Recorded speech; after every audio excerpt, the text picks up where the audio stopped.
Okay, well, good afternoon to everybody who's joining us online, and good afternoon to our real life audience here in the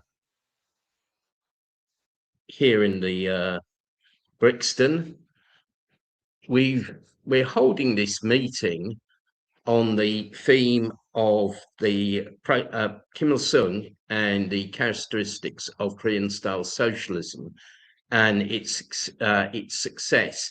Now, this is marking the 114th anniversary, the birth of President Kim Il Sung, the founder of Socialist Korea and leader of the Korean Revolution over many decades.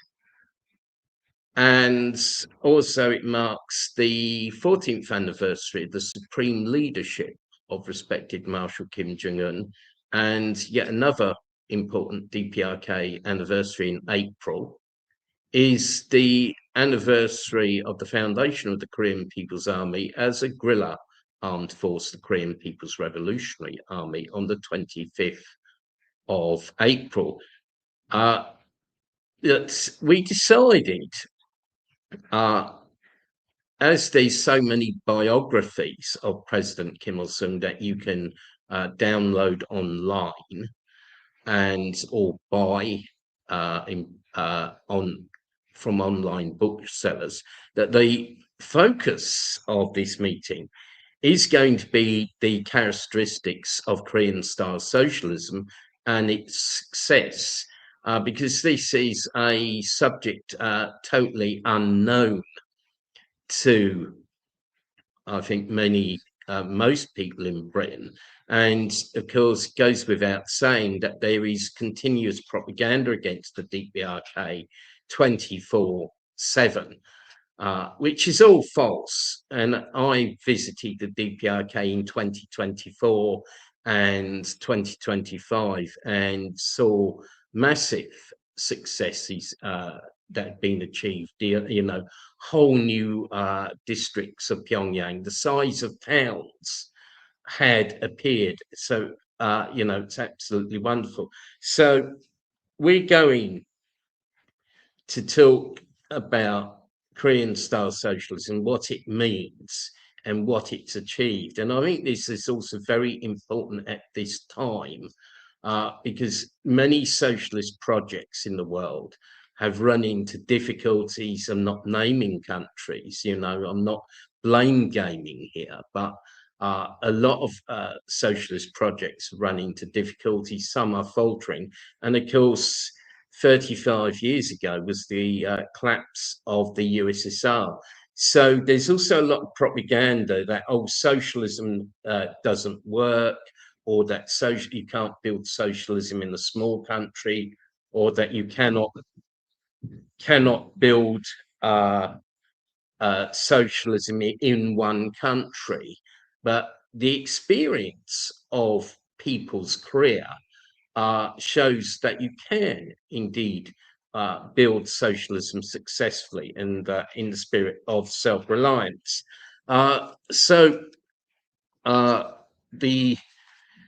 We've got a number of speeches lined up, and we've also received a number of messages.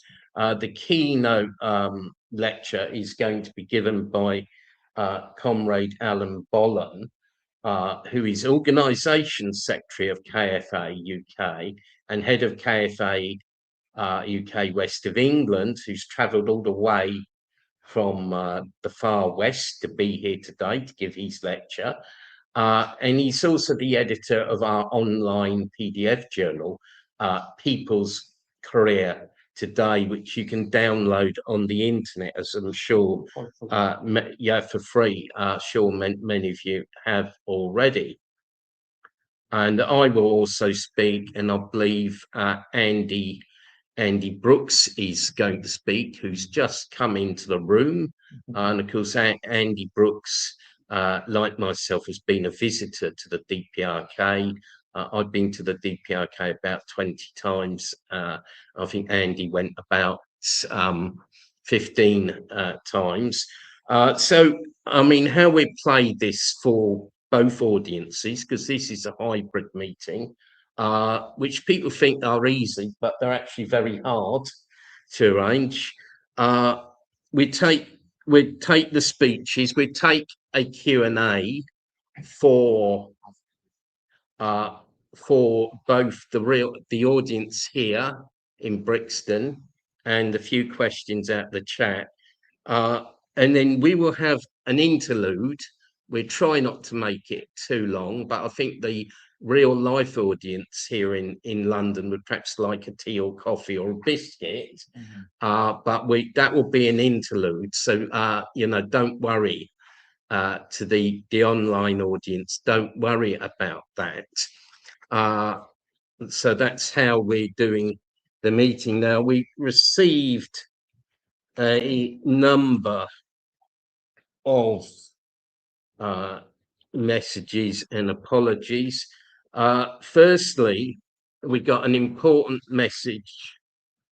Sorry, I don't know if the online audience can hear that. Sorry, people are still coming into the meeting and ringing the doorbell. I think we still got a few people to come.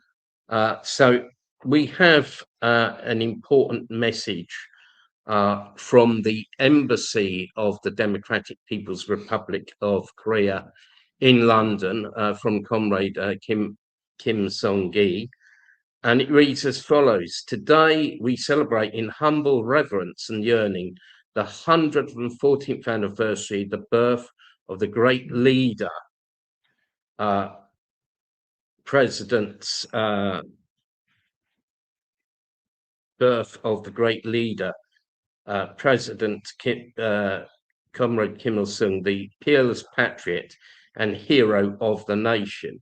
Comrade Kim Il-sung, who once embarked on the road of revolutionary struggle against Japanese imperialism at the early age of 14, created the immortal Juche idea and battled his way against the icy wind of Mount Paktu to achieve the historic feat of national liberation by defeating brutal Japanese imperialism. Our party, founded by the great leader, is the most authoritative and powerful Juche-orientated revolutionary party. And our army is an invincible Mount Paktu revolutionary force, and our country is the socialist power centered on the popular masses, who are the masters of everything. The great Comrade Kim Jong-il devoted himself unto the last period of his life to complete the revolutionary cause of the great leader, Comrade Kim Il-sung. Today, the great ideal of building a powerful nation initiated by the great leader has blossomed into reality under the wise leadership of Supreme Leader Comrade Kim Jong-un. Having the respected Marshal at the forefront of our revolution, our army and people will resolutely frustrate the reckless nuclear threat and aggressive maneuvers of the imperialists and their allies, and will achieve decisive victory by building the economic power. Although the United States is now resorting to acts of state-sponsored terrorism and aggression in various parts of the world, its arrogant high-handedness and rashness have failed to undermine the will of progressive mankind and to oppose domination and subjugation and achieve independence and equality, but rather triggered off anti-American sentiments and hatred of the forces aspiring after independence, and they are pushing them towards unity and resistance. The forces aspiring after independence will surely overcome the present trials and get stronger than the hegemony-seeking forces, and the building of an equitable and just multipolar world will be further promoted. The government of the DPRK will in the future to readily undertake the historic mission of leading the trend of global independence under the uplifted banner of independence. And that was the message from the DPRK embassy, and I have some other messages to read out. Comrade Alejandro Caldebenos, the president of International KFA, who is not able to travel because the Spanish fascist authorities confiscated his passport, denying him the right to travel, has sent a message to our meeting, which reads as follows. When we survey the collapse of other so-called socialist states, we see a clear lesson. Abandonment of principle leads to ruin. Their failure was not socialism's failure, but a failure of resolve. They strayed from the real socialism, surrendering to foreign capitalist influence and weakening the unity between the people and their leader. The Democratic People's Republic of Korea stands as the unshakable pinnacle of success precisely because it has done the opposite. DPRK's leadership is not a transient political office, but the embodiment of the nation's very soul, a lineage of peerless greatness passed generation after generation. This provides the absolute unity that makes its society an impregnable fortress. The revolutionary military deterrence guarantees the sovereignty, ensuring no external force can dictate its path by blocking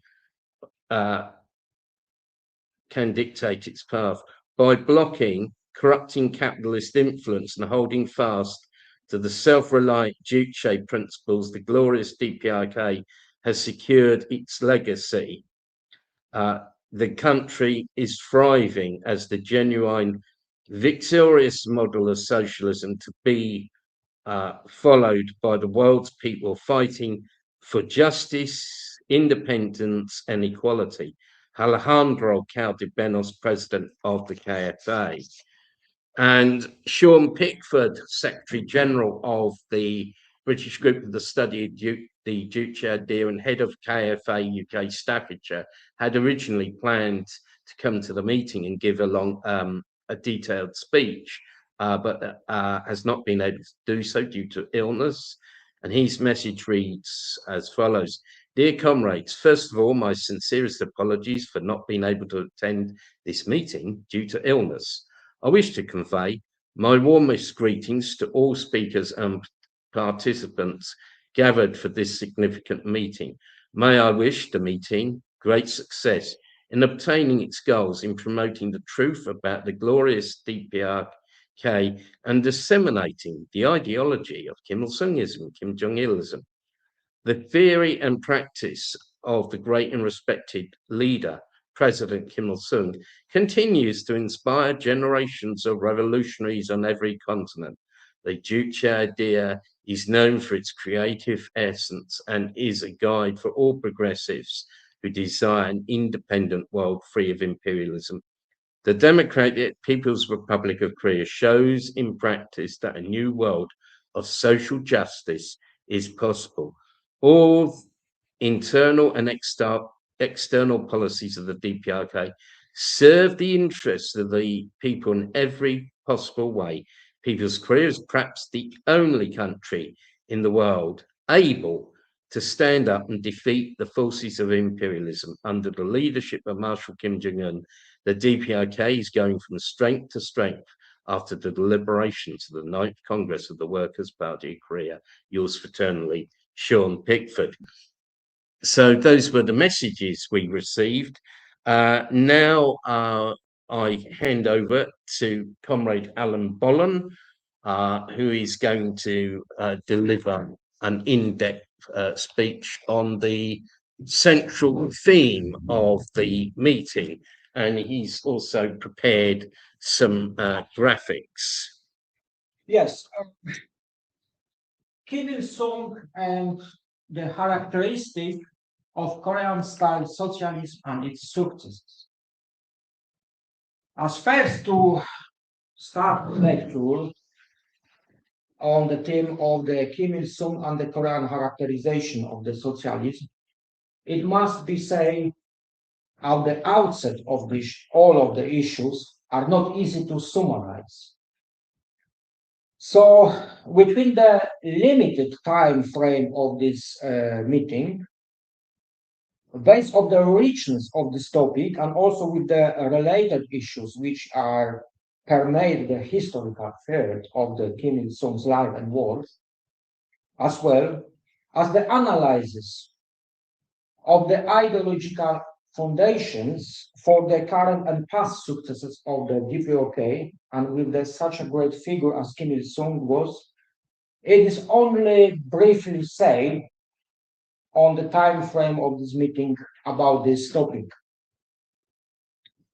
However, trying to attempt this task, in my assessment of the achievements of the Korean-style socialism, I used division according to the following criteria. First is ideological premises, and second is historical premises. So based on these two criterions, I will try to briefly repair each other. Let's begin from the historical premises, from the history of DPOK.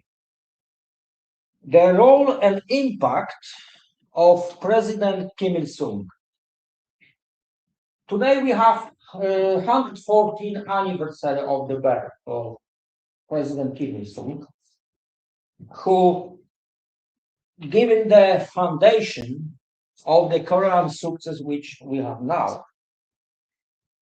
So on the occasion of this 114th anniversary of the birth of great revolutionary leader and first builder of the Korean success, President Kim Il-sung, we need to remind and recall of all of the great achievements of Kim Il-sung. The achievements and exploits are the premises and foundations, historical premises and foundations of today's successes of DPOK. Kim Il-sung is the founder of the world's strongest and organized political organization, which is Workers' Party of Korea. Kim Il-sung is the founder of the strongest and the world much powerful military army, Korean People's Army. And also, before all, that's what I said before, is the founder of the current Asian superpower, which is Democratic People's Republic of Korea. President Kim Il-sung led in his exploits, led to victory two wars, the anti-Japanese war, 1930 to 1945, and the second war, which was Korean War against American imperialism in the 1950-1953. It was Kim Il-sung who defeated two strong imperialist countries, Japan and USA. Kim Il-sung initiated successful two massive and complex social revolutions, the anti-imperialist revolution and anti-feudal revolution. There is later on progress to socialist revolution. Under Kim Il-sung leadership, the Democratic People's Republic of Korea, which was before backward state, with colonial feudal society and typically agrarian state, was transformed into powerful socialist and highly industrialized state, politically independent, economically self-reliant, and capable of self-defense, possessing nuclear arsenal, which is unmatched anywhere in the world. Thanks to Kim Il-sung, for the first time in the world history, an original system of the Korean-style socialism was put into practice. The system with the man as its center, and it was also a result of the all historical achievements of the President Kim Il-sung. That historical foundations of Korean socialist constructions, current success which achieved the DPRK, lie in its origins and the reasons are for its emergence, for the progress of the socialist Korean style of socialism. By origins, I mean it roots in the anti-Japanese, anti-imperialist struggle. So it can be said that is historical reasons for Korean socialism. Historical reason, historical foundation for the Korean socialism success were shaped by the foundations of armed struggle, which began even before Kim Il-sung and led through him become a leader of anti-Japanese movement in the struggle to liberation of all Korea. By reasons, I mean establishing a system of social justice, equality, and the abolition of capitalist exploitation. All of that are the features of socialism. Following to the historical premises, during the 20-year anti-Japanese revolutionary struggle, Kim Il-sung established a strong ideological and organizational foundation for the creation and strengthening of both new type Communist Party, Workers' Party of Korea, and also solid foundation for original style of Korean socialism. Throughout the Kim Il-sung historical struggle and historical exploits, the core of the Korean Revolution was prepared, and for the first time in the true unity of all Korean society was achieved. All people united for the Korean style socialism. Valuable revolutionary traditions were created also, which are today Korea has proud of the socialist traditions of the anti-Japanese struggle. And all of this become the premises for later successes. The next factor is unwavering and militant continuation of one path to developing and strengthening Korean-style socialism and defense of the revolutionary line. That factor, the militant unwavering continuation, strengthening the Korean-style socialism, been continuing after Kim Il-sung passed away in 1994. This is the next factor which giving us today Korean-style successes in the practice. The new leader, Kim Jong-il, clearly declared, expect no change from me. It was clear declaration of unwavering stance in containing the same line of revolution as Kim Il-sung started before. Unwavering and militant stance under the leadership of Kim Jong-il not only did advance socialist construction, push socialist constructions in progress in the DPRK, but also saved DPRK from the fate of the former socialist camp, with USSR as first collapse under other camps like Poland, Germany, so on. The continuation, the same line of Korean Revolution, saved and defended values and achievements of Korean socialism and enables further consolidation for achieve ultimate goal as it is fully independent and united society. The continued struggle and perseverance towards achieving the ultimate goal and fully independent unified society is reflected in the fact that DPRK steadfastly continues adhere to define course for the revolution, one path of revolution. Despite external regressive tendencies, Despite the sanctions, despite all of the difficulties, Korean-style socialism achieved success, being still strengthening based on historical premises and ideological premises we are going to refer later. All of this consistency is the premise of the DPOK successes. Kim Jong-il passed away in December 2011.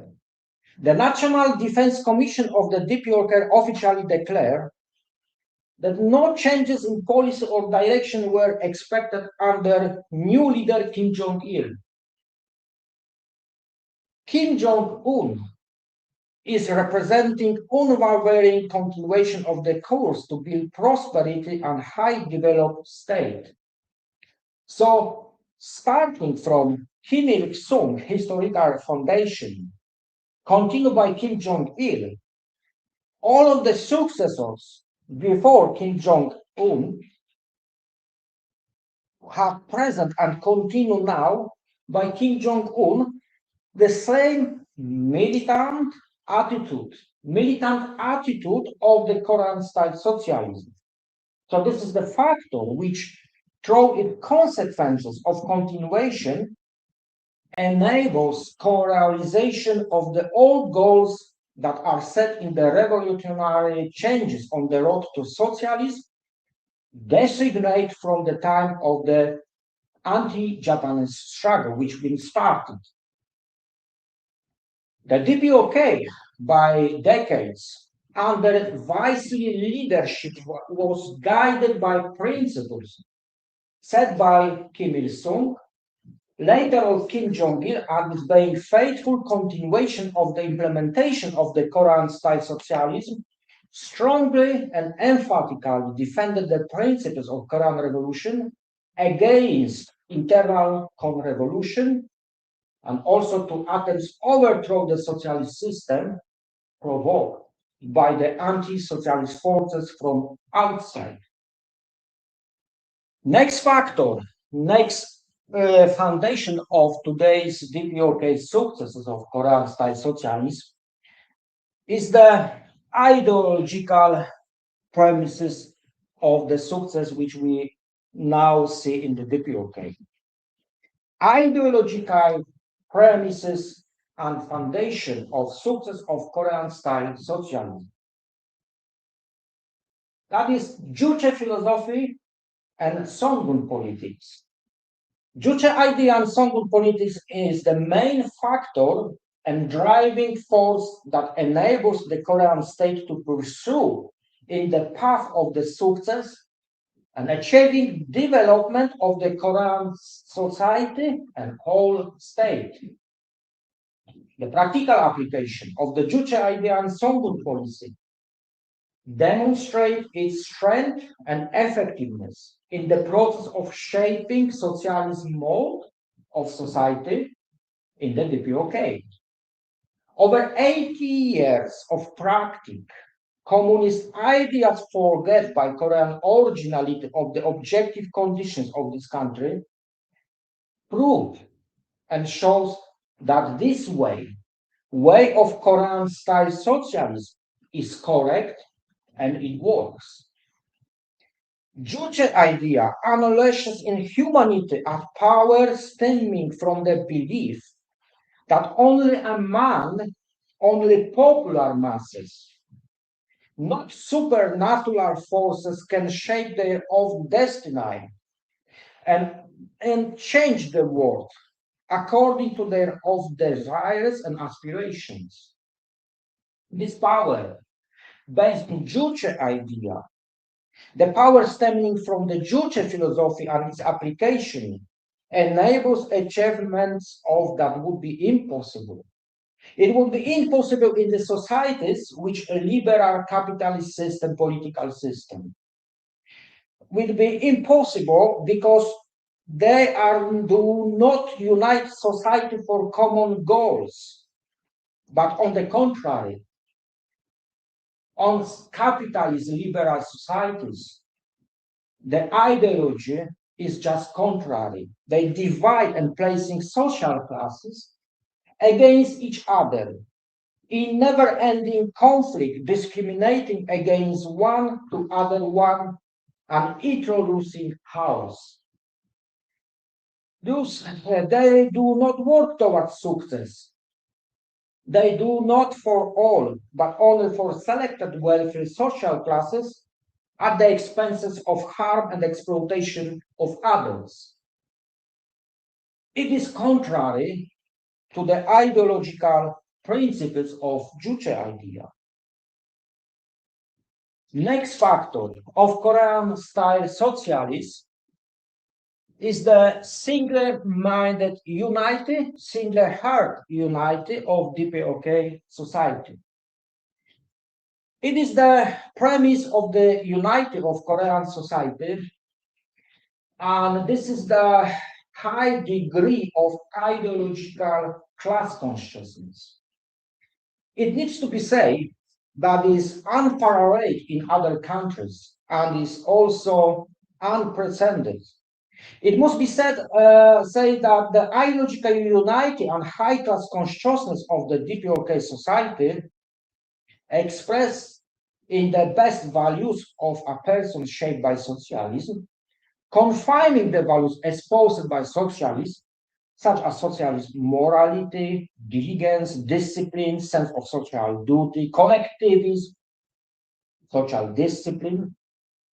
They are unmatched in other countries on this level and unprecedented. The characteristic of Korean society shaped by the constant strengthening of the so-called subjective factor in the Korean Revolution through the three revolutions, ideological, technical, and cultural, have made today's DPOK country with a broadly developed and advanced socialist outfit with many achievements such as free healthcare, free housing, no taxes, and so on. Thanks to the unification of Korean society around the common goals stemming from the construction of Korean-style socialism based on two ideological foundations, Juche idea and Songun politics, by skillfully applying the Juche idea and Songun politics, the achievements of today's successes become truly miracle. The DPOK has high level of ideological unity of whole society, and it is a factor, the factor which enables all of achievements and success economic power under the powerful military guarantee.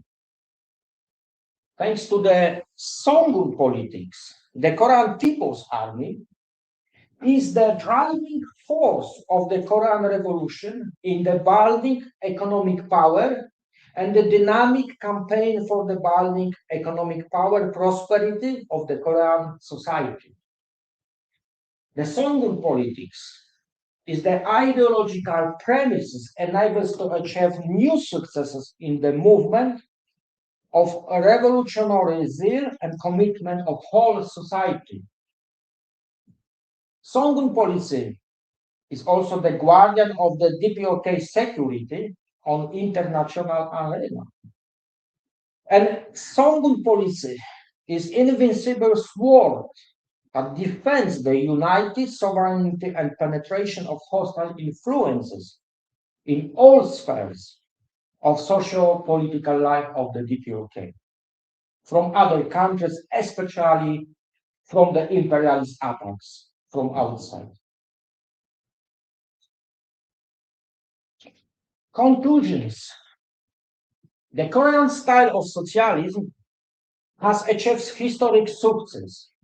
The Korean style of socialism continues to achieve success, and this is because it is based on the solid ideological foundations of the epoch-making Juche philosophy, and on the experiences and great achievements, historical foundations of the exploits of the Kim Il-sung and Kim Jong-il, continued by Kim Jong-un. The historical foundations and ideological basis are what ensure not only the effectiveness but also the durability of Korean-style socialism. And this durability and success in the building developed socialist state are not only surprising and delightful, but it should be an example that should pave the way for other countries on their way to building political and economic system modeled on the universal values of Juche philosophy, where man is the center and everything must serve to man, which secure also own country regarding to the principles of Songun politics. The durability of Korean-style socialism stems from the lasting and strong foundation of historical achievements and ideological premises that complement each other and make a socialist success possible. Those premises are tested experiences, hardened, strengthened in the revolutionary and anti-imperialist struggle, and this is the best premise for success now and for every kind of success, for social success, political success, economical success in the future. Thank you for listening.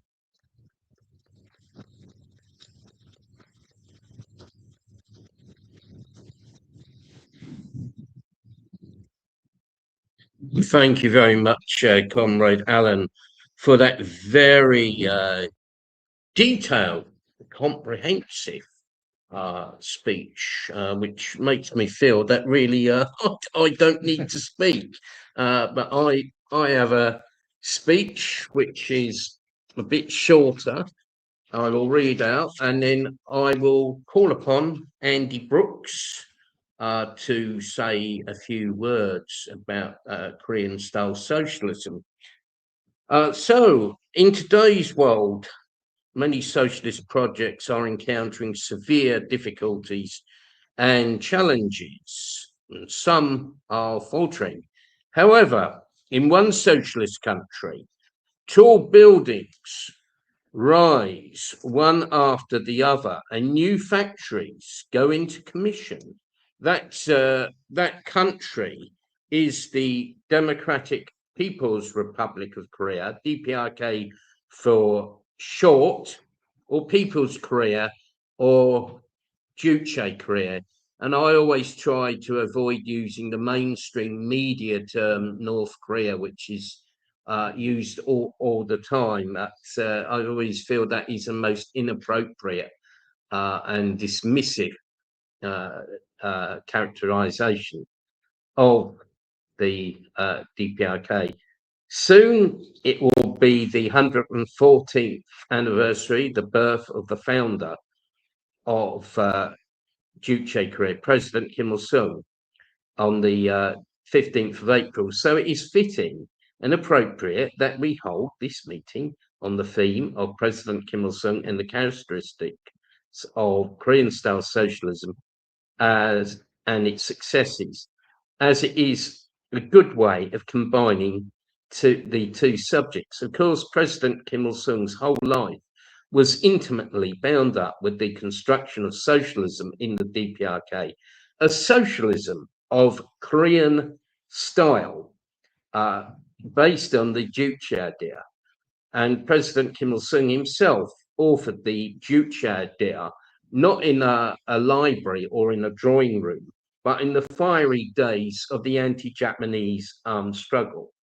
The foundations of today's rapid advance in people's career, which I witnessed for myself in 2024 and 2025, were laid down by President Kim Il-sung. To me, Korean-style socialism has four basic characteristics which contributed to its success.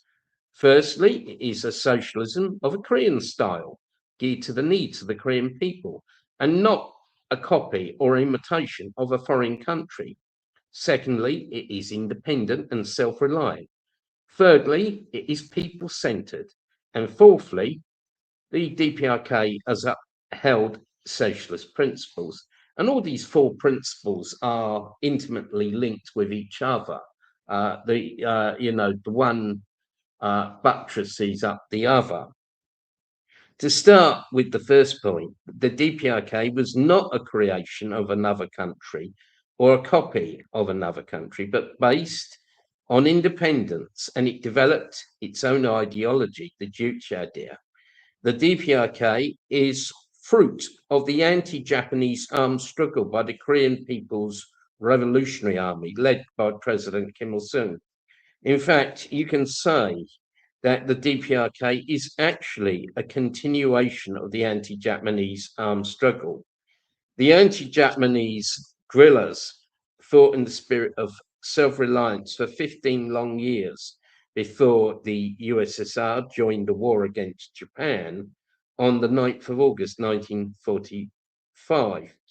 China itself had not been liberated and was actually under the rule of the reactionary KMT, and the People's Republic of China did not come into being until 1949.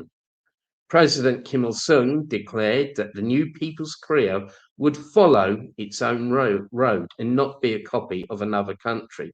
Some factionalists and sycophants of big powers wanted to copy either the Soviet model or even build American-style bourgeois democracy in the liberated Korea.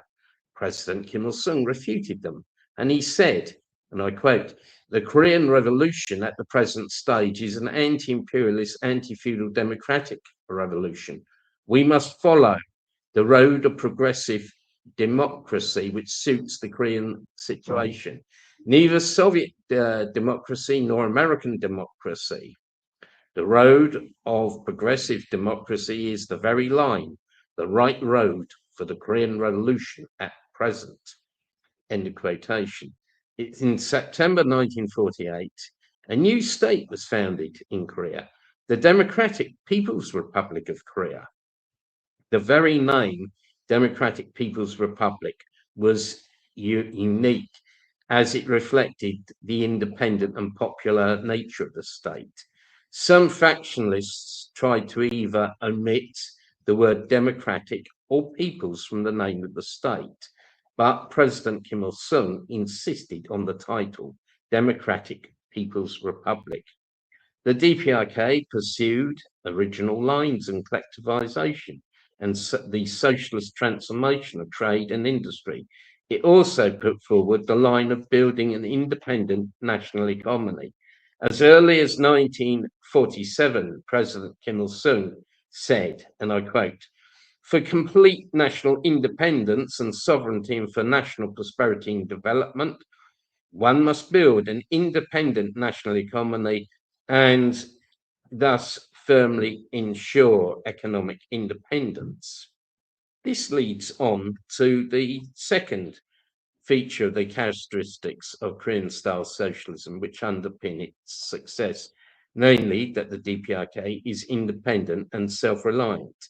This is linked to the first principle and is a concrete expression of the Juche idea, which teaches us that the popular masses are the masters of the revolutionary destruction, and the principles of independence, self-sufficiency, and self-defense should be applied in the building of the state. The DPRK, under the leadership of President Kim Il-sung, did not join the Council for Mutual Economic Assistance, CMEA or Comecon, or the Warsaw Pact. Once the Soviets tried to entice the DPRK into Comecon, and they told the DPRK that they could supply electricity to the DPRK. But President Kim Il-sung told them, "We will not use electricity generated by the power station," meaning the Soviet power station, "if we become dependent on electricity from you and then you fail to supply it, then we would suffer greatly. If we have the funds for transmission cables from the power station to our country, it would be more effective for us to use these funds to build another hydroelectric power station in our country. And he added later, and I'll quote, "It has become clear today that our decision to build socialism by our own efforts on the principles of self-reliance and not enter the CMEA was correct." End of quotation. In the early 1960s, President Kim Il-sung declared that, and I quote, "It is not true that we cannot live without aid. We can not only live as well as we wish without aid, but also build socialism splendidly and must certainly do so." And he also pointed out about a few years later that it was, and I quote, "an absurd argument of the modern revisionists who claim that socialism cannot be built without outside assistance." End of quotation. The DPRK put self-reliance into effect in many fields. It achieved self-sufficiency in grain in the early 1960s. The DPRK produced its own jute fibre, or vinylon, which is a fibre produced from limestone, which meant that DPRK didn't need to import cotton. And this had actually been invented by a South Korean scientist, Dr. Ri, who tried to put his invention into effect in South Korea, but the South Korean puppets and the US imperialists just ignored him, didn't want to put it into effect. So he went to the DPRK, where he was given a laboratory, and later the DPRK built its first vinylon complex in 1960, which is still there today. The DPRK also found ways of producing iron without coking coal, using anthracite, which was abundant in the DPRK. During the period of socialist industrialization, industrial output grew by an astonishing 9.1% per annum. Under the leadership of President Kim Il-sung, the Korean people built a powerful independent national economy that can turn out all sorts of products, from energy drinks to intercontinental ballistic missiles. Today, the independent national economy of the DPRK, the legacy bequeathed by President Kim Il-sung, can build its own atomic weapons and launch satellites with domestic technology and resources, as well as providing housing, education, and healthcare for its people. Just to focus briefly on the contemporary period, in the spring and early summer of 2022, a health emergency arose in the DPRK. They dealt with it using their own resources, rejecting the aid that was offered by the US, the United Nations, and South Korea. At present, the DPRK continues to reject the so-called aid of imperialism. It is able to do so because President Kim Il-sung and his successors, Chairman Kim Jong-il and respected Marshal Kim Jong-un, built a strong, invincible, and durable socialism. Korean-style socialism is people-centered socialism. President Kim Il-sung wrote, and I quote, "The people are my God in my," I wrote, "The people are my God in my reminiscences, and this means that I regard them as heaven. That the people are my God is my constant view and philosophy. Throughout my life, since I embarked on the road of revolution up to now, I've considered the people as heaven, served them, and made the revolution, drawing on their strength." End of quotation. Just after liberation,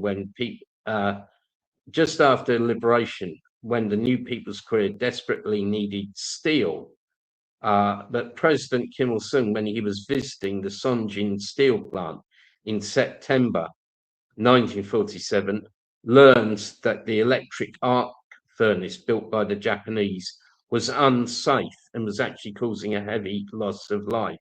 So he gave instructions for it to be blown up, even though this resulted in a huge economic loss. He thought that the lives of the Korean workers should come first.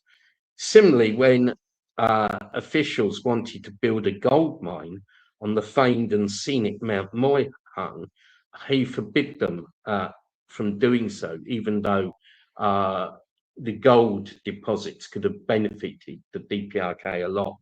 But he said we shall not destroy the mountain for a few tons of gold. Under the leadership of President Kim Il-sung, people-orientated policies were implemented.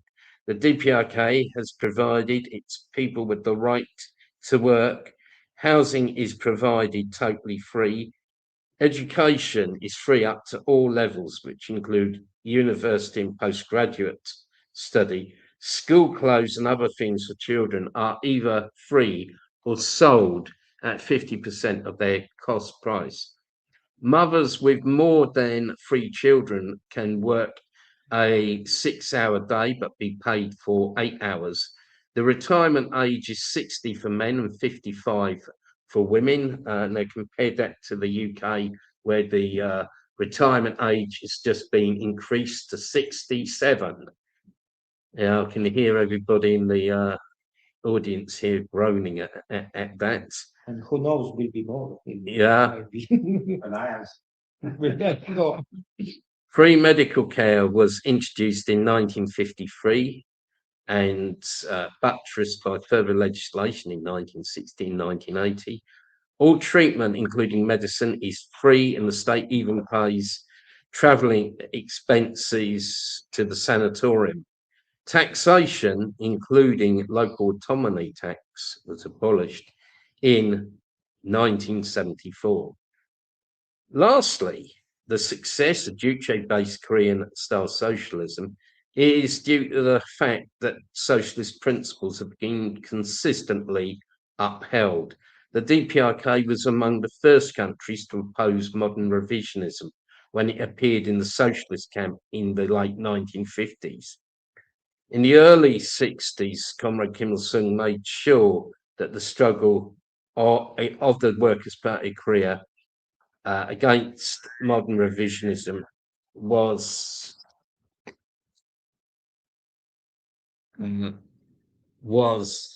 given top priority by the party. He attacked modern revisionism at the Fourth Congress of the Workers' Party of Korea in 1960, and also at the March 1962 third plenary meeting of the Central Committee of the Workers' Party of Korea. In the 1980s, when an abnormal situation arose in the socialist countries as the Soviet Union under Gorbachev adopted perestroika and glasnost, and many socialist countries went in for reform and restructuring, which caused considerable confusion, distress, and disillusionment among communists. Comrade Kim Il-sung was one of the first leaders in the socialist world to see through it and attack it. In December 1986, speaking to the Supreme People's Assembly, he stressed, and I quote, "The people's government must guard against the poisonous ideas of capitalism and revisionism and resolutely fight all attempts to infringe upon the socialist system." End of quotation. In July 1989, speaking to party officials, President Kim Il-sung pointed out, "There is no need for us to follow reforms or restructuring in other countries. We have nothing to reform or restructure." And he went on to warn, and I quote, "Careless opening may allow mosquitoes and blowflies to fly in and cause damage. We must conduct exchanges and joint ventures with other countries, but we must pitch mosquito nets to prevent those insects from infiltrating." End of quotation. when socialism was frustrated in the USSR, and it was frustrated, it didn't collapse. The DPRK upheld the banner of socialism and rejected any attempt to undermine socialism.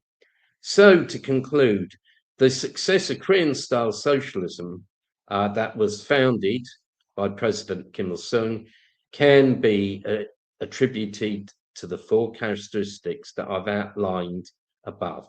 Let us salute the 114th anniversary of the birth of great President Kim Il-sung, and let's increase solidarity with People's Korea, the true bastion of socialism. Let's defend People's Korea with no ifs or buts. Thank you for listening, comrades.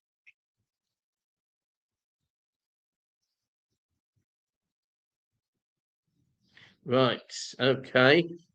Andy, if you're ready to speak.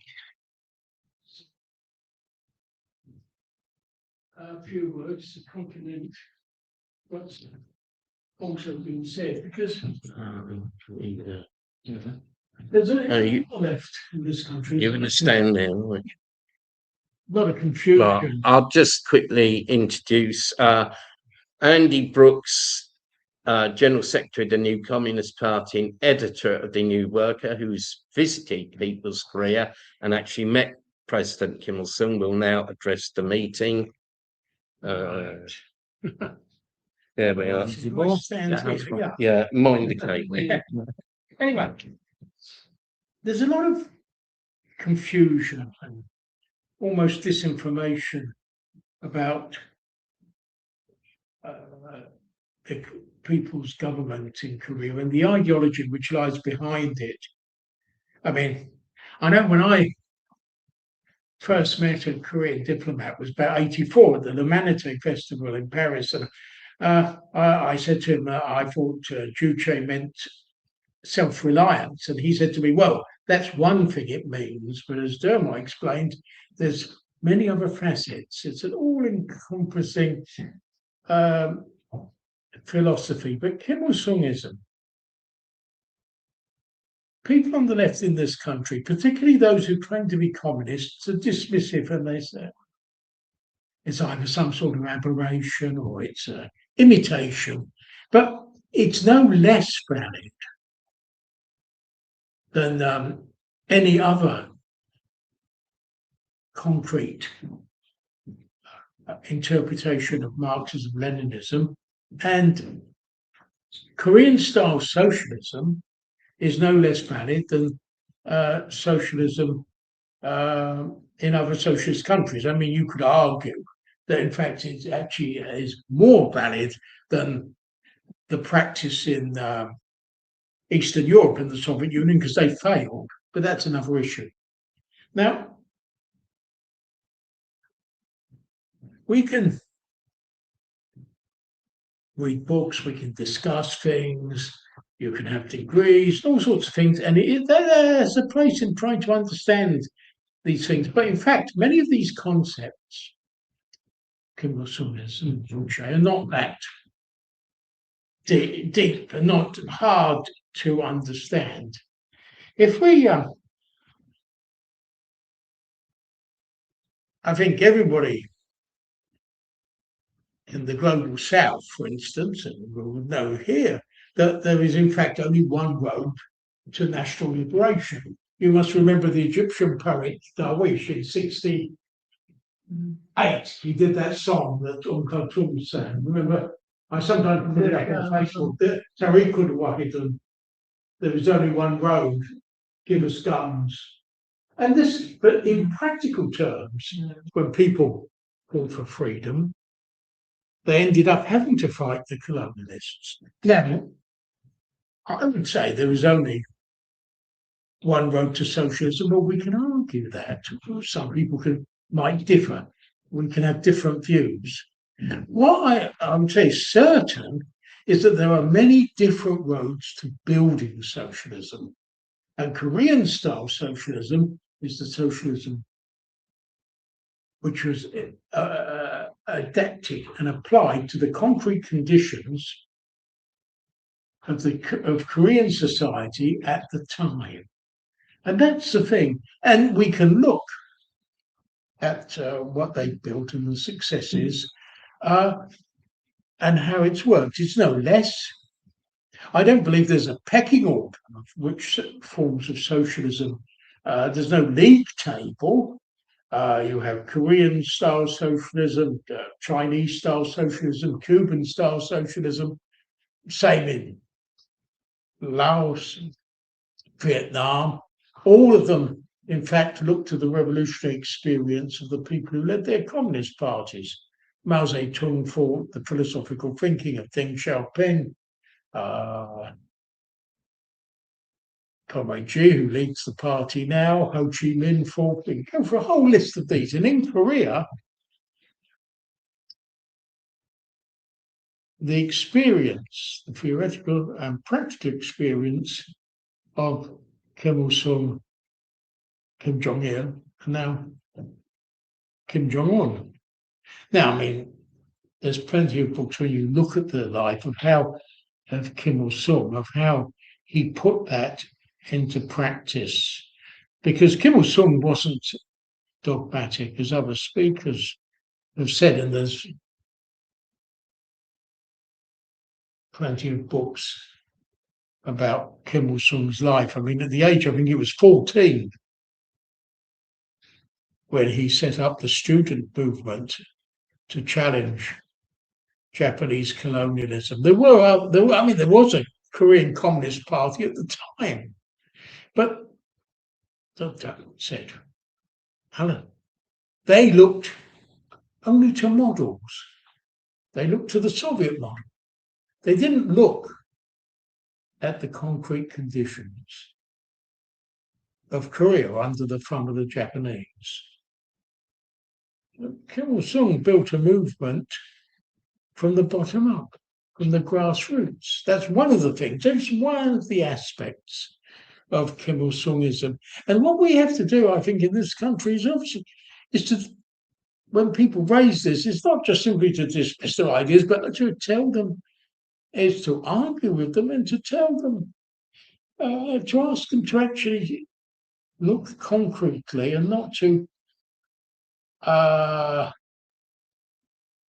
simply repeat the illusions and mistakes of others who are dismissive of the experience of communists from Asia or indeed from other countries. Now, as I said, we can discuss, there's a long discussion about different roads to socialism. But as I said, there's really only one road to liberation, and there are many, many roads to building socialism. Now, in this country, there's no point in us thinking about what British-style socialism would be like, because we haven't established a popular government. We can certainly argue about the road, as indeed I would, about there's no such thing as a particular British road to socialism, but how we would build it depends. Just as when we had the bourgeois revolutions, the English Commonwealth, the Republic of England, actually was different to the Dutch Republic, or let alone the Venetian Republic. They were all bourgeois republics, but they all reflected the different concepts and cultures of their countries. I mean, for start, Venice was Catholic, albeit a liberal republic. Netherlands was Calvinist, and the leading element in Cromwell's party were Congregationalists. We don't need to go into the ins and outs of these details.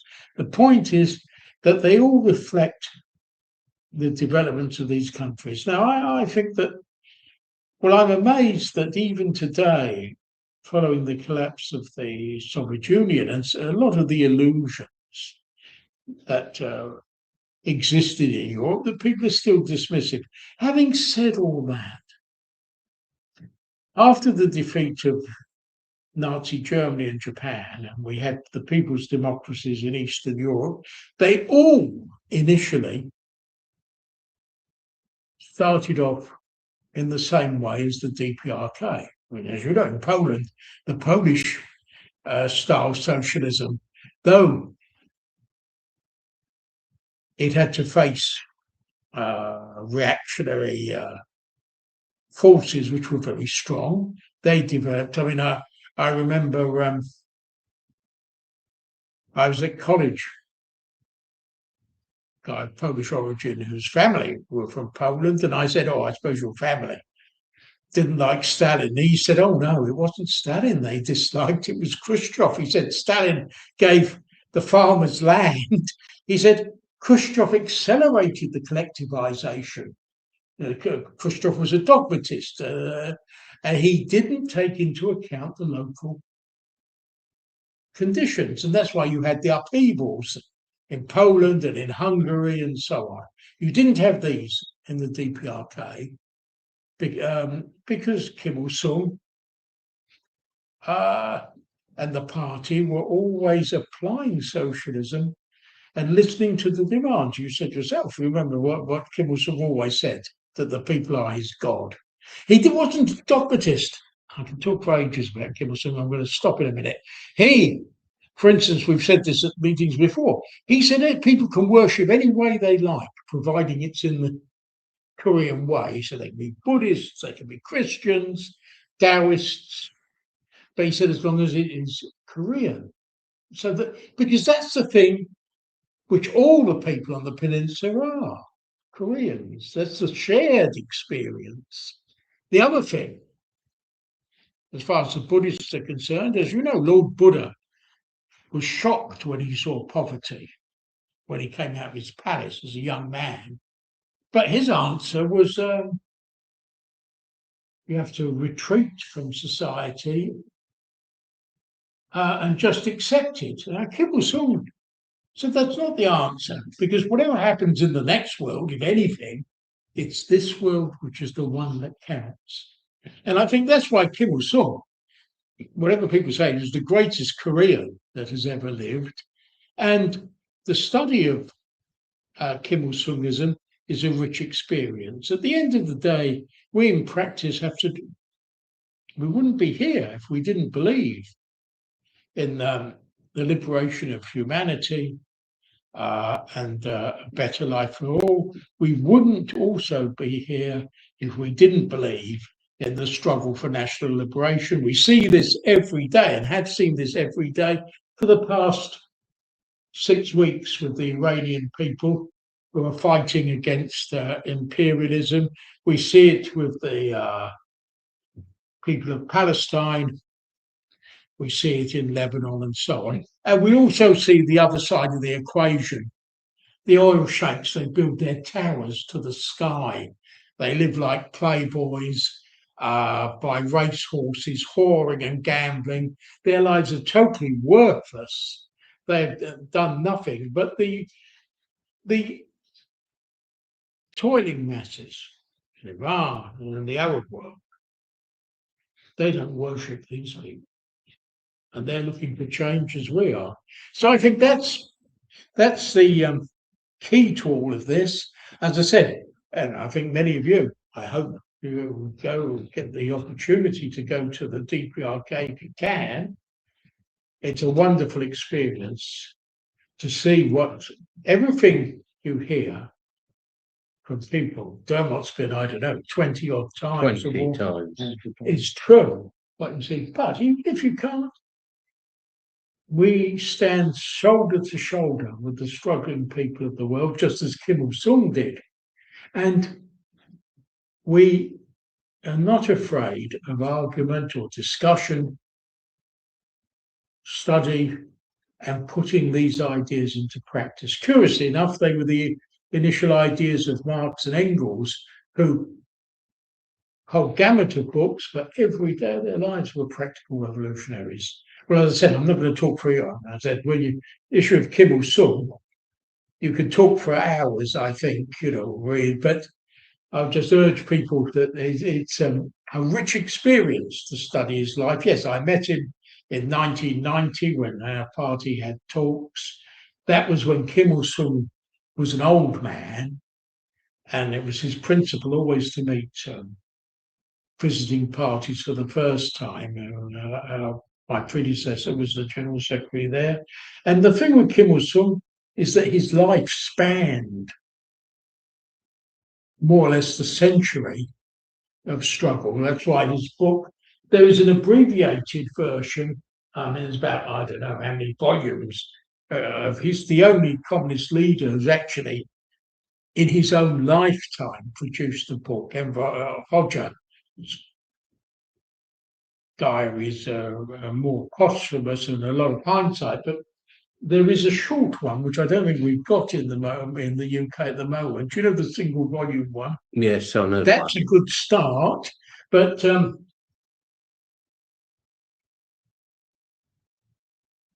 Read the Century is well worth reading. It's easy to read. He speaks from the heart. Anyway, as I said, that's why we stop where I'll talk for ages on this. I'd like to thank the organisers for holding this meeting. I think we should have more on Kim Il-sungism, as well as Juche and things like this. They are all separate things, but it's a useful thing. And anything which stimulates discussion can't go wrong. It's a luxury we can afford in Britain at the moment. Anyway, many thanks, Dermot. Thank you, Andy.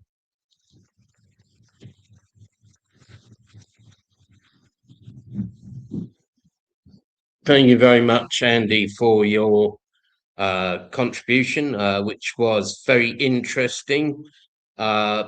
So far, we've got 22 people on the stream, listening on the stream. I'm sure that when it's downloaded and replayed, there'd be even more, but we got 22 people watching the live stream. And as I say, we've got a few more people than I expected actually in the room. What we're going to do now, we will have some questions and answers, and I'm going to take some questions from the floor, from the real life audience, but probably only two, and then I'm going to take some from the people who are watching live, because there's some people on the chat are putting questions, and I will go through them and answer some of them. So if anybody's got a question, and please, if you've got a question and contribution, it should be focused on the content of the lectures and the theme of the meeting. Okay, Isam and then Marie. I take two questions, and as I say, after the Q&A, I'm sure the real life audience here are gagging for a cup of tea and some biscuits. We're going to have an interlude, so we a bit, just to tell the people who are watching live. But okay, Isam first, and then Marie. Please go ahead.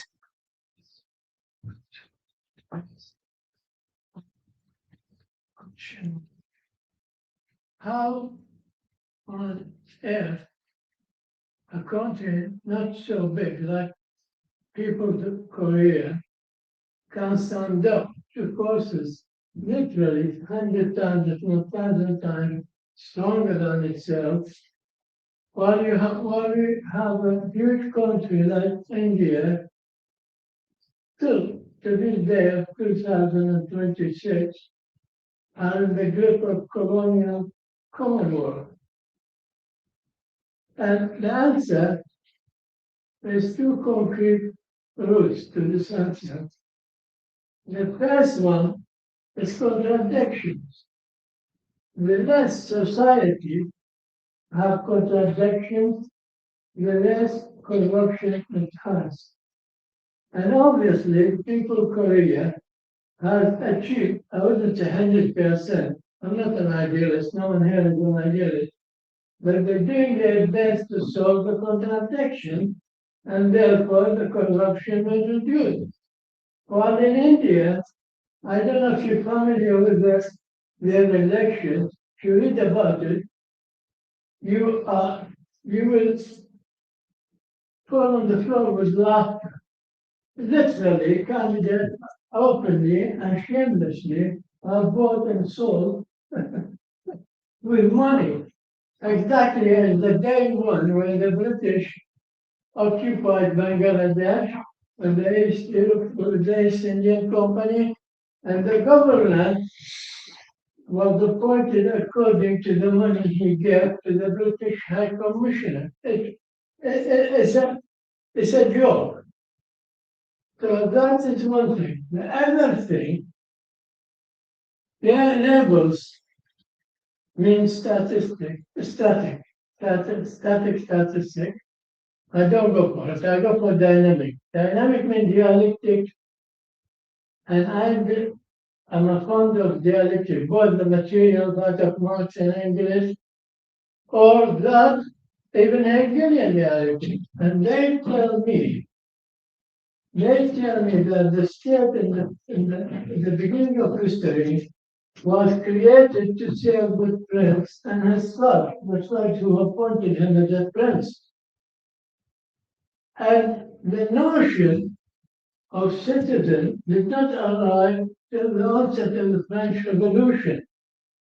And the notion of the state serving the citizen was introduced only then. Now, keep in mind, I say introduction. There's a huge gap, a long way between introducing a notion and between applying it. And the USA itself, as a newcomer to the international stage, they did not introduce this notion of serving the citizen until the 16th president, who said, "What is wrong with the USA looking after itself? God has given us everything, all the resources. We don't need the world." After that was introduction. Recently, President Donald Trump is trying to apply that principle. But obviously, just to give you an idea of the difficulties, all the corrupt Washington establishment, politely called the deep state, against him, there's a pushback. So what I'm saying, I had something in one of these meetings, and the cook started my came. And I had something I could hear it in my lifetime. From the speaker of the Korean embassy to the public meeting, the cook governor. And he said, resolutely, our God is the citizen. Yeah? Our God is this, whether he meant it or not, the fact that I heard it when I was thinking, because during the just after the Tony Blair era, where the economy, where sex industry was considered and the pink power was considered to save the British economy, and things like that. But he said the citizen is our God. It's not to serve, the state is not meant to serve a God who's out there who doesn't need it anyway. But when you sit to serve the citizen, when he is your God, God will help you. And this is another answer why that country is not so big. Like People's Korea can't stand up to forces of foreign damage stronger than it. While we see a huge India still to this day in the grip of colonial. Now I use the word good. I must point this point, please. Yeah. Could you finish, because this seems to be a contribution rather than a question. Question on two sides of the same coin. And it's not to abandon the word colonialism because it's well known, especially if you're familiar with French literature. Yeah, it's always a very prominent writer in France and Europe called the dirty colonialism, who lived through the colonial era, and they know how dirty it is. And the dirty colonialism now is burning the Middle East because the state, they're constructing a state who are devoted to not to serve the citizen, but to destroy Israel. And the USA, the corrupt Washington establishment, and the so-called deep state, their priority is to destroy Russia and Korea. Now, Yes. what kind of this one in the Hollywood aside, the most oppressed species on the planet, we don't know this, is the American citizen. Yes. When Dr. Trump arrived, he saw redundant teamwork, redundant mind of human being. Spend a lifetime in what's called the flyover state. Yeah, a waste, he changed a wasteland by the corrupt Washington establishment. Could even spend a lifetime in the gambling. Yes. Thank you very much, comrade. Thank you very much. Like to translate that introduction, which was we understand. Yeah. Yes. Thank you very. Yes. Challenge, so we appreciate Yes. you Thank you. understanding, fully appreciate. But that's the topic of the Yeah, other and discussion. there's other people who've got questions, and as say, you know, in my speech, you know, I quoted that the people are my God. Okay, Marie, and then Paul.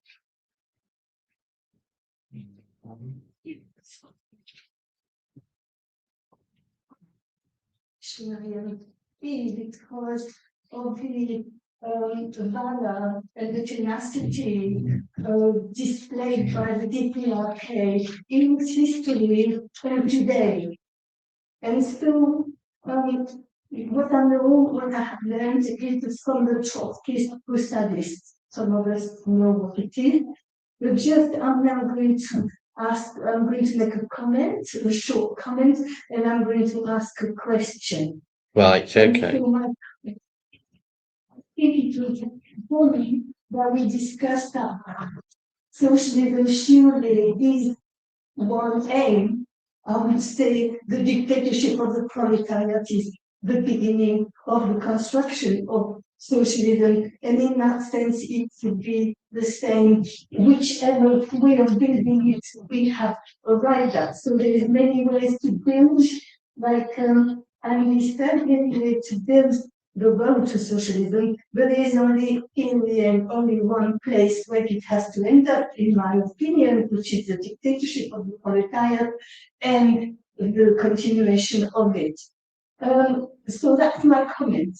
And my question is, there was in the 1990s in the USSR, in my opinion, there were many limitations, but there was no need to restructure the USSR. What Gorbachev was talking about was, in my opinion, an abandonment, and so there was no need of restructuring the USSR. And is it not, my question is it not then the task, I'm speaking like a book, is it the task of revolutionary leaderships, which include myself, to tell them, the world, and the Soviet Union at the time, you don't have to restructure, you should not be doing what you're doing. We are not doing it in the DPRK,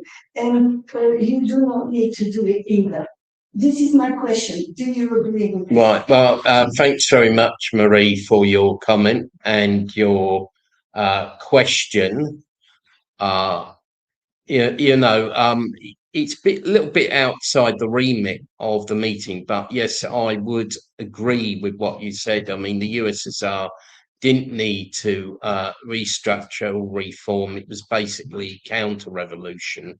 And I'm sure, I mean, at the time, the DPRK said to the USSR that they didn't need to reform or restructure. And eventually they were stabbed in the back by the USSR, and they published a commentary called Diplomatic Relations Bought and Sold with Dollars. And you can find the text of that on my website, Anglo People's Career, for anyone who's interested. So, yeah, I mean, basically I agree. Paul, and then I'm going to go down the live chat. And person more would like to speak. yeah, Paul, and then at the back, and then we do the live chat, and then we're gonna have an interlude or break. Yes, Paul, go ahead. So the little research to bring up lots of surprises with regard to the DPRK, and some things are worth mentioning. Number one, that the president Kim Il-sung organized anti-Japanese resistance for Manchuria, and is a celebrated hero for doing so. But the South Koreans, by reverse, were heavily implicated in a military and administrative collaboration with the Japanese occupiers. And the occupation had resulted in a state of semi-slavery for the population of Korea. And several presidents of South Korea that came after the war were directly implicated with collaborationism with Japan, by reverse. And then a very important point that I just discovered, I strayed into it by accident, that in 1951, the issue about the Katyn massacre that took place near Smolensk in Russia wasn't really sanctioned and sponsored by the US authorities, but then they did a U-turn following 1951, highlighting the supposed massacre by the Russians. And they benefited from experts that were themselves from the countries that were occupied by the Nazis. They were all collaborationists. The whole commission of the Katyn that was set up. And the leader of the Katyn commission was none other than a guy called Leonardo Conti.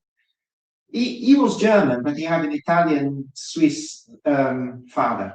And he couldn't speak any Italian anyway, but he was an Obergruppenführer.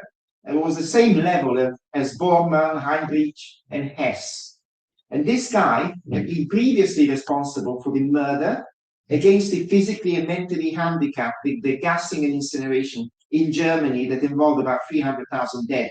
This very young guy that was the head of the Katyn Commission. So in 1951, a large-scale massacres took place in Korea because of the employ of ex-collaborationists.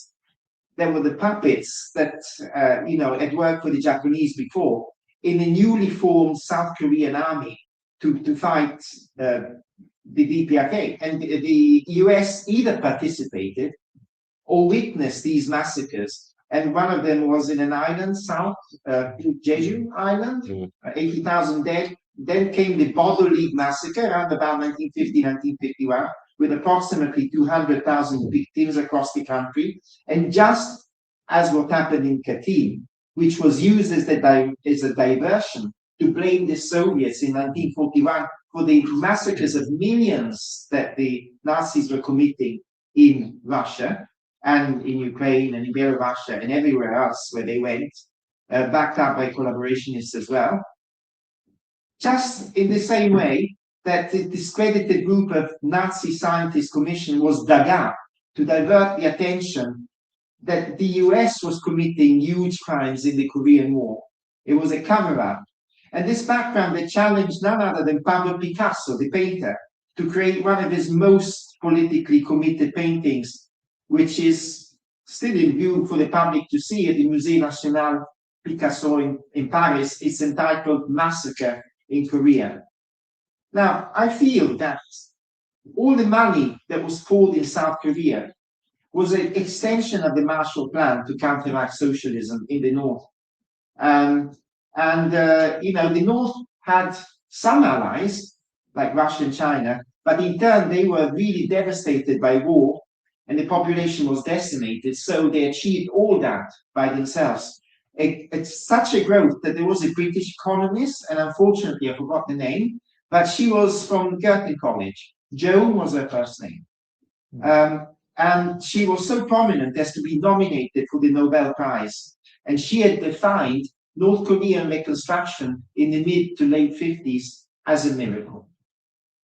Right. Well, thank you very much, Paul. If you happen to know the name of right. Okay. Well, I will respond. First of all, person you're talking about is Professor Joan V. Robinson of Cambridge University.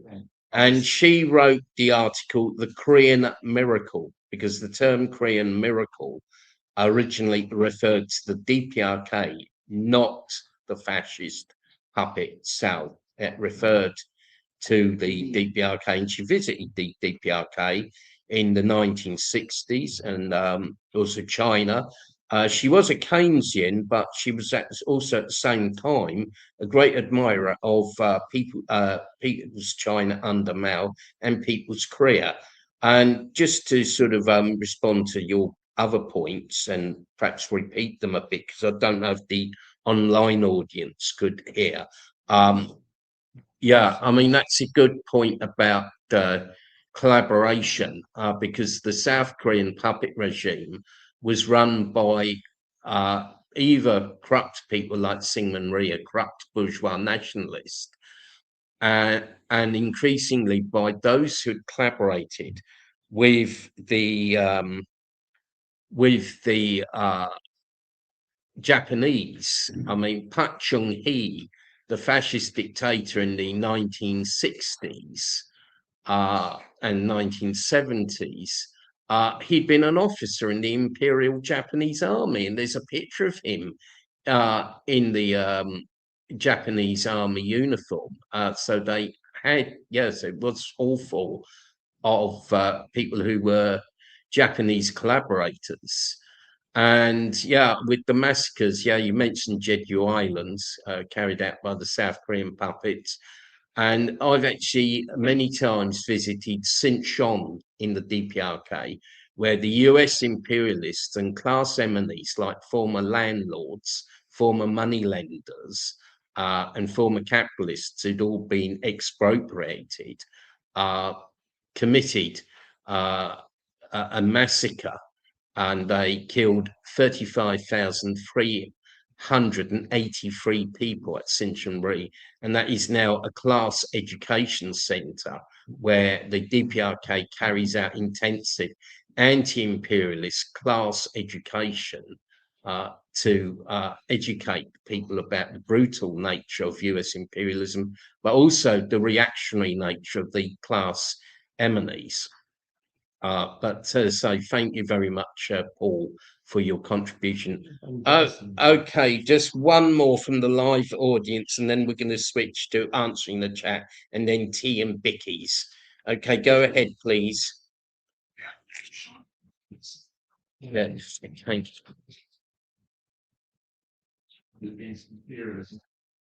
Imperialism.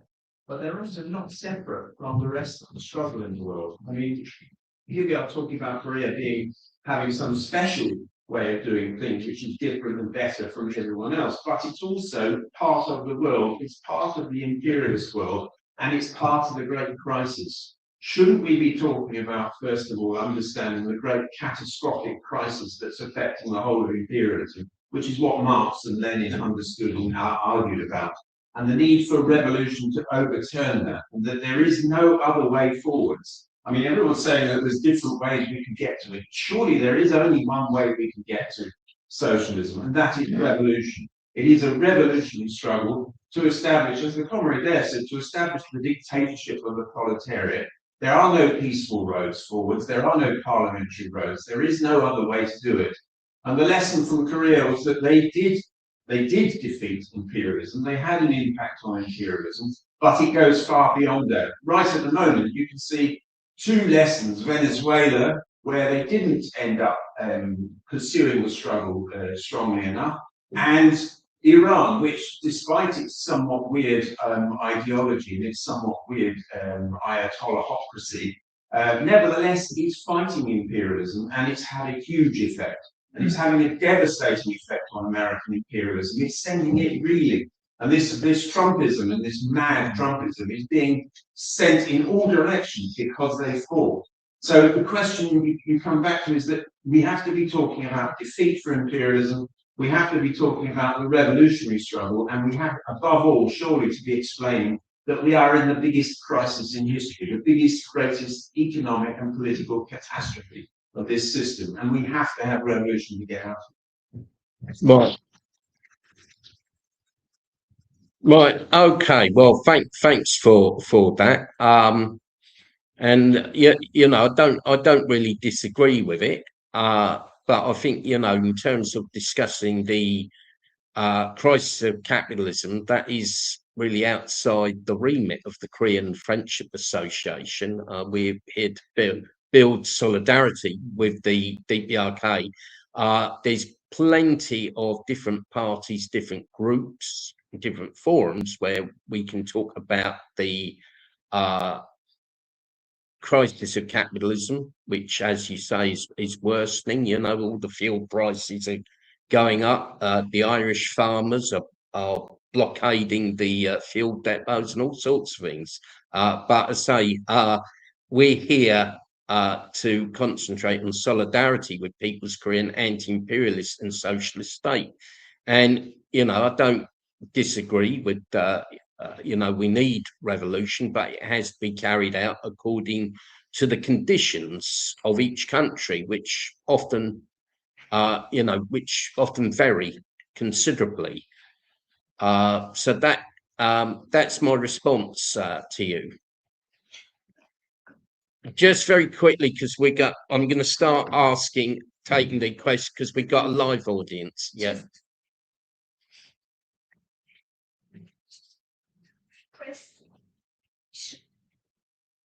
Passionate support for the intervention of North Korea alongside Russia being cursed to get the Nazis, Ukrainians and Americans out of there. And now they continue to supply and to help. And this is changing the fate of history. Thank you very much. Right. Okay. Well, I'm just going to scroll down the chat. We've unfortunately got a lot of trolls on the chat, being a nuisance. We seem to attract them nowadays. So I'm going to reply to a few points in the chat. You know, might take some at the end. Well, greetings to you, Alistair. Thanks for joining, if you're still there. Greetings to our friend from, I think, Grenada, ACDT. Jay Warren, is the DPRK a society without money? Are people given food and housing instead? Yeah, I mean, in the DPRK, a lot of stuff is distributed directly to the population. It is not a society without money yet, but they are planning to move gradually towards demonetization. You know, they're planning to move to the higher stage of socialism and communism, where each will receive according to their needs, but they've not quite reached that stage yet. The propaganda they put out can never be worse than the reality we see in the West. Mass wealth inequality, little job prospects for the working class. Well, that's true. I'll just say hello to, because you've got a lot of people saying hello on the chat. So hello to everyone. There's a lot of stuff going on about. Let me just see if there's. Just show the questions more than. Yeah, there's so many.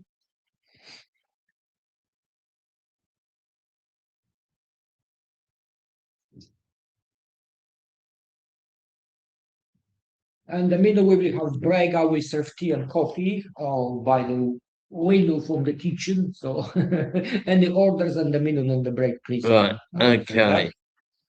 Okay. You see many cripples walking around in Pyongyang. Well, I know what that question is trying to say. Yes, I mean, there are disabled people in the DPRK. There's a disabled rehabilitation centre in the DPRK. And yes, once or twice I've seen people in wheelchairs or with walking sticks in the DPRK.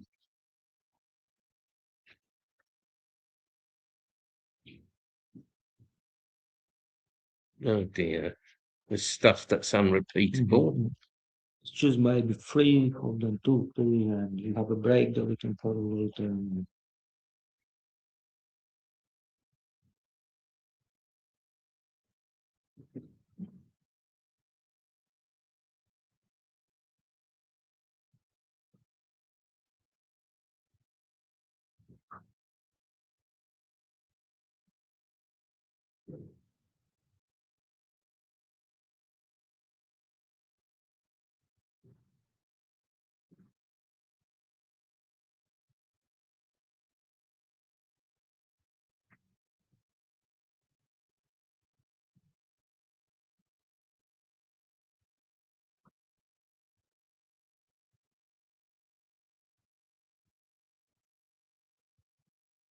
more like a comments than Yeah, questions.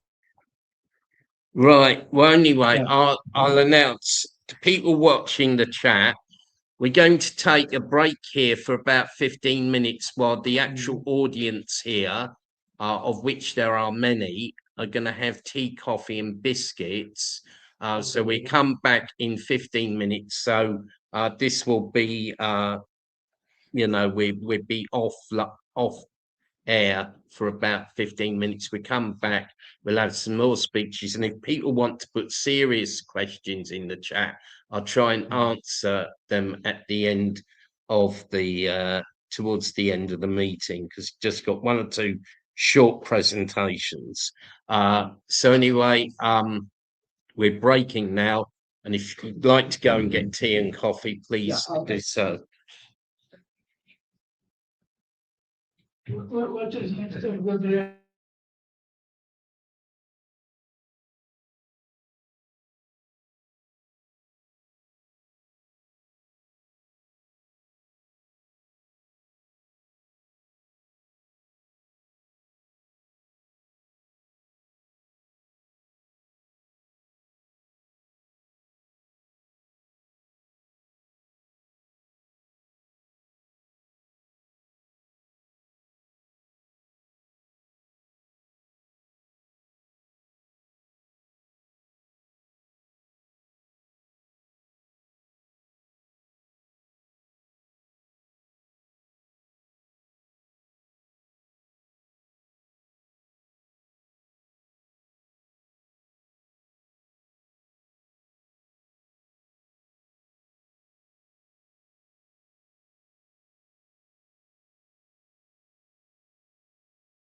Okay, welcome back to our online audience. We've now had our break here in London, so we're resuming the meeting. Alan, you were going to make a few points. Just very shortly, then. I want to just a bit refer that to what said Andy about many ways to achieve socialism. I'm agree with Andy, but just to extent, because if you say there is many ways to achieve socialism, that is true. It should be based on, of course, of the objective conditions of every country. That's what did DPOK. That's what did other countries. The base of the if the way to socialism is in a truly revolutionary way, must be based of the objective conditions of the country, certainly country. That's true. I'm right. But we have to always remember that not every kind of socialism, the way to socialism, bring it that socialism, and I'm gonna tell why. Because defending the way to socialism, socialist principles, is not the dogma like some people saying. Defending principles of socialism, like said before, dictatorship of proletariat, state ownership of the means of production, and so on. This is not a dogma. So Kim Il-sung or Kim Jong-il said, you can correct me, you cannot build socialism by capitalist way. That's President Kim Il-sung Kim said Il-sung. that. Also, So many Comrade people Kim Jong-il later said doesn't know what is between the achieving socialism by the way of the dogmatic way and by the way not dogmatic way. This is two different things. So defend the socialist principle is not dogma, but we calling that anti-revisionism. And anti-revisionism is the way which we strongly follow to the principles of the socialism, Marx, Engels, but creatively way, trying to adapt it to original objective conditions of other countries, and it's giving us success all the way to socialism. Not every socialism can be built up on the base of the other ways, not socialist principles, which are unshakable. They've been set up by ones. Marx, Engels said. Of course, it can be developing, like Korea, like the anti-Japanese struggle was the way, like there was a way of DPOK in the build-up socialism to replace the main force of the revolution from the working class is still in the Korean People's Army. But Korean People's Army is the main power of revolution and include working class. So this is not revisionism. This is adaptive, creative way of the path of the achieve something more to create new way of to achieve socialism. And I think that's what is important to remember about always the socialist principles, following to Marx, Engels, so on, but also not calling that as a dogma, but defending the socialist principles is anti-revisions, and many people forgetting about this, unfortunately, until today.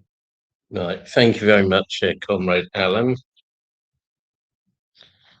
So on to the meeting. As I mentioned at the start, some other anniversaries of the DPRK fall in April, and today is actually the 14th anniversary of the supreme leadership of respected Marshal Kim Jong-un. It's 14 years have passed since he was elected to the positions of First Secretary of the Workers' Party of Korea on the 11th of April 2012 by the Fourth Party Conference of the Workers' Party of Korea, and was also elected as first chairman of the former National Defence Commission of the DPRK, which is now the State Affairs Commission on the 13th of April 2012 by the Supreme People's Assembly of the DPRK, and I was actually in the DPRK at the time. These momentous decisions placed respected Comrade Kim Jong-un at the head of the state, party, and army, and at the helm of the Korean Revolution. Basically, he became supreme leader of the DPRK. Dear respected Comrade Kim Jong-un was democratically elected as supreme leader of the DPRK. It was a profound manifestation of the trust, support, and respect of the masses of Korean people and the members of the Workers' Party of Korea for him. And it was also a manifestation of the single-hearted unity of the Korean people, which Alan spoke about in his speech. And seeing many documentaries and videos about the on-the-spot guidance of respected Comrade Kim Jong-un, we can tell that he is a popular leader. And indeed, the Korean people are united, rock solid behind him. During the 14 years of his supreme leadership, he's shown great energy, determination, and dynamism. Project after project, such as the Mirai Scientist Streets, have been completed. Prosperity is rising. And now you've got the regional development program, the 20 by 10 regional development program, where each of the 10 regions of the DPRK is to build 20 new factories. And he's also pursued the people first policies, and he's also stressed the need for self-development and self-reliance, thus rejecting imperialist slavery, the slavery of the IMF and the World Bank. And he's led the DPRK along a path of militant anti-imperialism.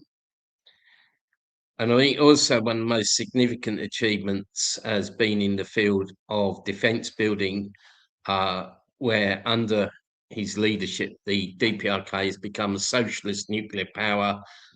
It's got the hydrogen bomb. It's got intercontinental ballistic missiles. The DPRK is one of only a small group of 7 or 8 countries that has intercontinental ballistic missiles. Britain itself does not have intercontinental ballistic missiles. They abandoned the Blue Streak program a long time ago. But the DPRK has these missiles, and I think other countries have learned a lot from the DPRK and are turning that knowledge to good account. So the 14 years of respected Marshal Kim Jong-un's leadership over the state and party and the armed forces have been years of victory and glory. So we say, long live respected Comrade Kim Jong-un, long live People's Korea, long live Juche, long live socialism. Thank you.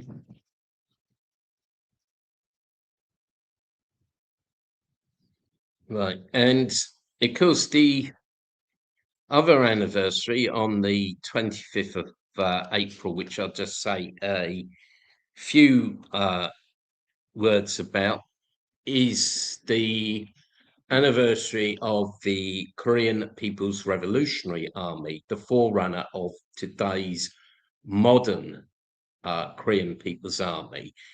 And it needs a little bit of explanation because the KPA has 2 foundation dates. The 8th of February, because on the 8th of February 1948, it was founded as a regular and standing revolutionary armed force. But it was founded by reorganizing the Korean People's Revolutionary Army, which had been a guerrilla-based force, into a regular armed force. So the real origins of the Korean People's Army go back to the 25th of April 1932, when President Kim Il-sung founded the Anti-Japanese People's Guerrilla Army, which was later renamed the Korean People's Revolutionary Army. And that fought many battles against the Japanese imperialists. And in 1945, with some assistance from the Soviet armed forces, liberated Korea. But the main battles were conducted by the Korean People's Revolutionary Army, and they were actually surprised at the speed of which Japanese colonial rule in Korea collapsed so quickly. And there's many excellent books about this, so I won't talk too long. And the foundation of the Korean People's Revolutionary Army, or anti-Japanese People's Guerrilla Army, was a manifestation of the idea of opposing arms with arms, and opposing counter-revolutionary violence with revolutionary violence, and the idea of fighting in reliance on the people. So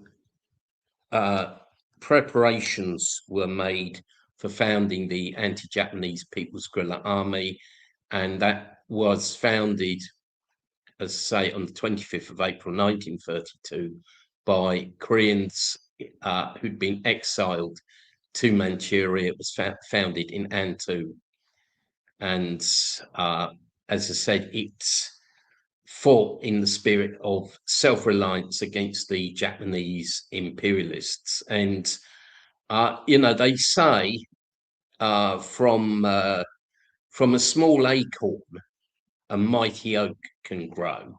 And today's Korean People's Army is indeed mighty. It's equipped with intercontinental ballistic missiles and nukes. It's got military reconnaissance satellites, and it even took part in, as Marie mentioned earlier, in the operation for the liberation of Kursk from the Ukrainian Nazi invaders. And also, this was not the first time for the KPA to fight in other countries. It's fought in Vietnam. The pilots of the KPA Air Force fought in Vietnam, and also anti-aircraft units were sent to Vietnam, artillery units, tunneling units, and the pilots of the KPA also fought on the side of the Arab people in the 1973 October War against the Israeli Zionists, when the KPA pilots flew planes with the Egyptian Air Force and the Syrian Air Force against the Israeli Zionists, the aggressors. And they, you know, an anecdote I read about was it was special forces and paratroops of the KPA that actually helped foil a coup in the People's Republic of Benin, where some French mercenaries were trying to overthrow the socialist government, but didn't realize that the KPA were in the country to actually protect a DPRK vice president visiting the country, and they actually went into action against the French mercenaries and defeated them and wounded the leader of the French mercenaries. So today, the Korean People's Army is standing guard over the independence of the DPRK and the gains of socialism. So, I pay tribute to the Korean People's Revolutionary Army, the forerunner of the mighty, invincible Korean People's Army. Thank you for listening.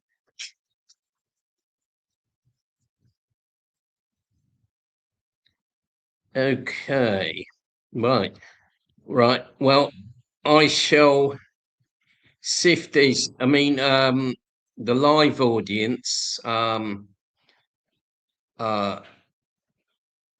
if you want to put some questions, we take a few questions from the people on the live stream, and then we're probably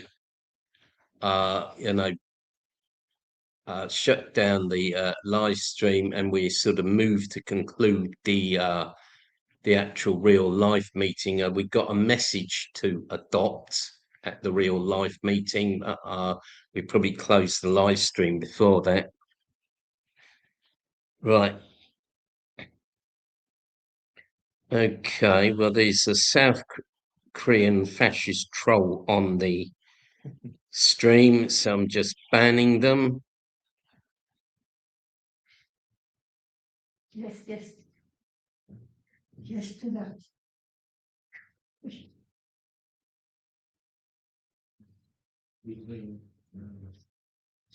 Right, now for some reason all the comments disappeared.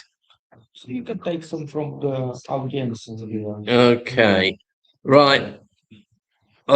Sorry, the live chat has disappeared. So people on the live stream want to put their questions. Please do so now. But we take a few more, one or two more questions from anyone in the audience if they want to ask something quickly. Until there will be some of the comments here, we can take some more questions of you if you like to speak. Please go ahead. Because we're having a bit of trouble with the. Yeah, go ahead, Marie.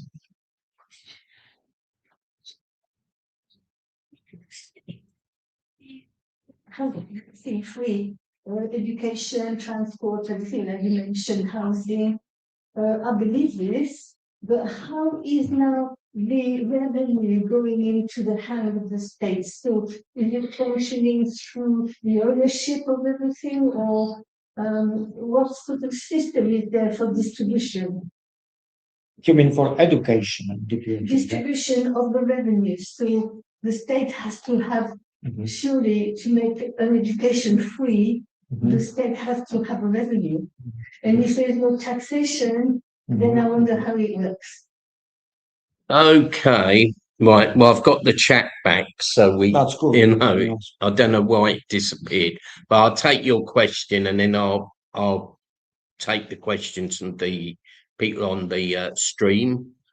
Okay, well, if I understood your question correctly, Marie, it was about what is free in the DPRK and how this is funded in the DPRK. So, and this is a good question for the people on the live stream. Well, some things in the DPRK are free, like education and health care. Also, housing is free. I think that's something quite amazing, absolutely wonderful. That's actually, unbelievable. When you think in London, even a tiny room can cost £1,000 a month. And other things, well, transport is low cost. Bus fares are about 2p. A lot of things are low cost. Even food is virtually free. The cost of rice only reflects the transport cost. And we were told when we were in the DPRK in 2024, 2025, that people pay only $0.3 per month for food. Now, how that is funded, people can't understand how this is funded. Well, in the DPRK, the means of production, distribution and exchange are totally socialised. There's 100% socialist ownership in the DPRK. There's no private sector in the DPRK, and don't let people like NK News or Andrei Lunkov try to fool you that there is no private sector. It's 100% socialist. So all the revenue from the state-owned industries that is produced goes to funding these things like housing, like education, like healthcare, and transport. That is where the money is coming from. So that's a simple way: produce and give to people. In capitalism, is produce, sell it. So they check it out that way of the and the money between are checked out, which is way to communism, to achieve communism, truly communism, because the money are exactly very small sectors of the economy that still operate, mostly operate on the products, exchange of the products. The same with the healthcare and the houses. They produce and they give it to people.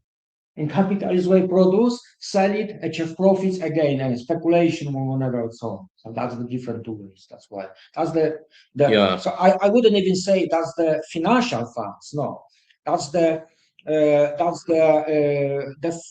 funds are based on the products. Exactly. There is not financial funds because they produce and they give it. Right. Yeah. I mean, it was also, perhaps in danger of getting off the subject, but he was pointed out by a certain group back in the 80s that, in fact, the capitalists actually make a profit out of the so-called welfare state in imperialist countries, because the welfare measures of the capitalist countries were actually funded through government borrowing. They'd actually borrow from capitalist banks and then have to pay back the interest to the finance capitalists. So in reality, although they used to scream about welfare spending and how terrible it was, they were actually profiting at the end of the day. And of course, the other point I'd make about finance in the DPRK, the budgets are usually balanced. There's no budget deficit. They don't borrow from either banks within the DPRK or outside the DPRK, so they don't also print money like we had in the capitalist countries, where we had so-called quantitative easing in 2028, which a few years ago actually caught up with us, and we ended up with high inflation. Exchange products. Yeah. Right. Anyway, I shall. And so I've got the questions on the live chat back, and I've got rid of the South Korean agent who was spreading anti-DPRK propaganda. Is Marxism the essence of Juche? How can one from the outside of the DPRK be inspired by Juche to produce socialist ideology befitting to one's own material conditions? Well, yeah, Marxism is the essence of Juche. Marxism, Leninism was a component source of the Juche idea, and President Kim Il-sung studied the works of Marx in his youth, like Capital and the State and Revolution and Imperialism, the highest stage of capitalism. And basically, the Juche idea had a number of sources: Marxism, Leninism, but also the Korean idea of Chiwon, aim high, the spirit of relying on one's own nation for liberation, which was actually put forward by President Kim Il-sung's father, Kim Hyung-jik, who was the founder of the nationalist movement in Korea, but later turned towards Marxism.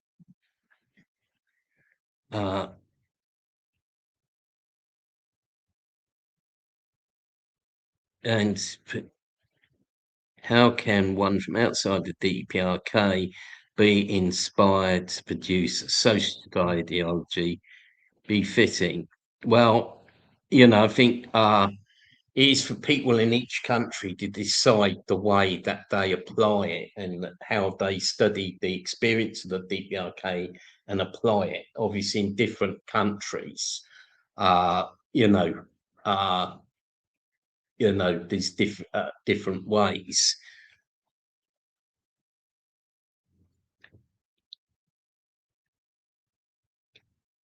Well, I've got no idea about whether HRT is available in the DPRK.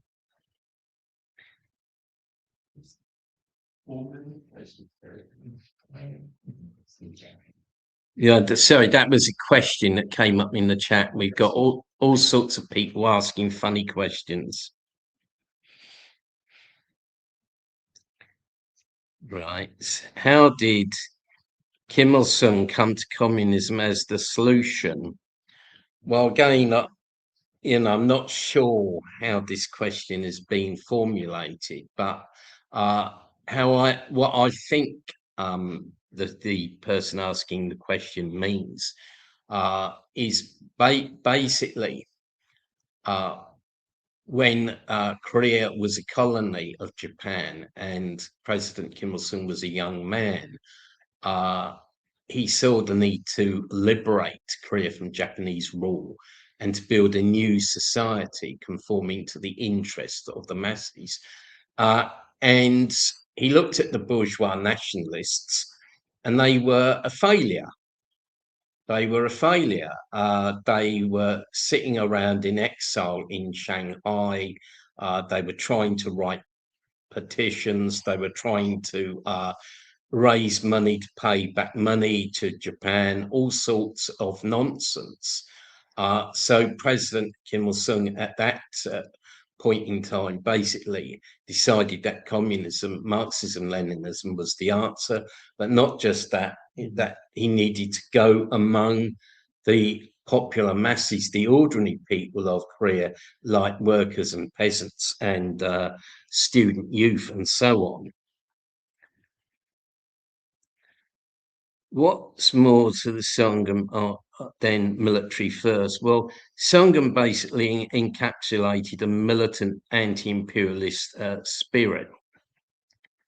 There are three pillars of Sangam. There is a revolutionary army, a revolutionary party, and unanimized, how's the English word, the society, the one single-hearted mind of unite, the three pillars. Unanimized, something like that. Three pillars of Sangam, and all the three pillars giving strength to Sangam to be very effective. The party, the army, the people. Yeah, the people, but the people must be united on the single-minded unanimity of thinking together, united society.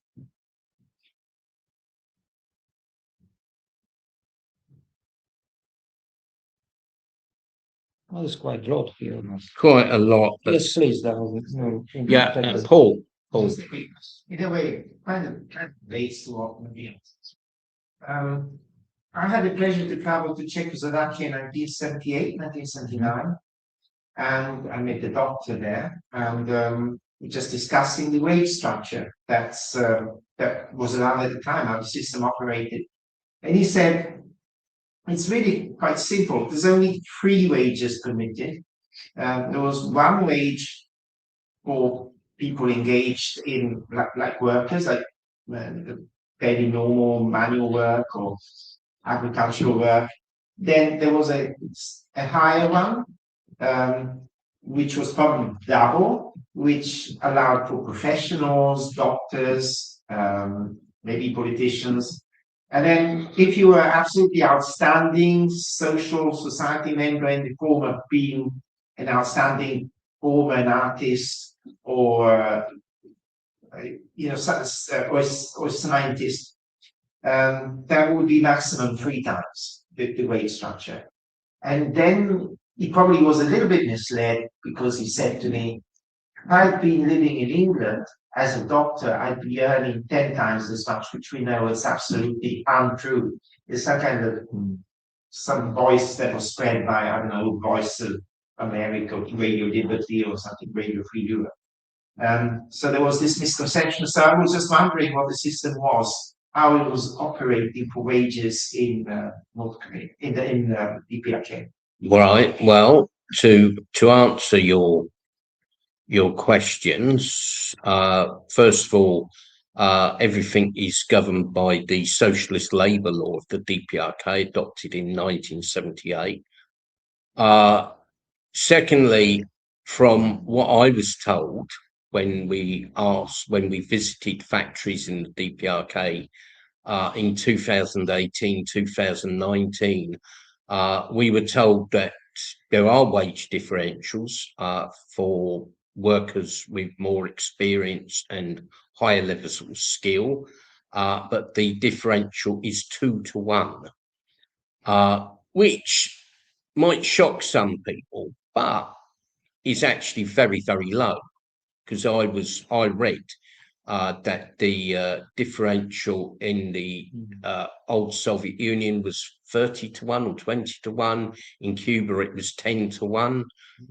So it's actually quite low. And the person I asked the question to, they emphasised that you can study to advance to a higher level of skill. And factories in the DPRK have sci-tech learning spaces. And also, what I gathered in the DPRK, there are bonuses paid to innovators, people who make innovations in production, labour heroes, and also workers in very heavy jobs like mining, for example, coal mining. DPRK has lots of coal mines, and other things like steelworks. They also get a higher rate of pay to reflect to the fact the work is dangerous, and there's also a higher expenditure of physical labour involved.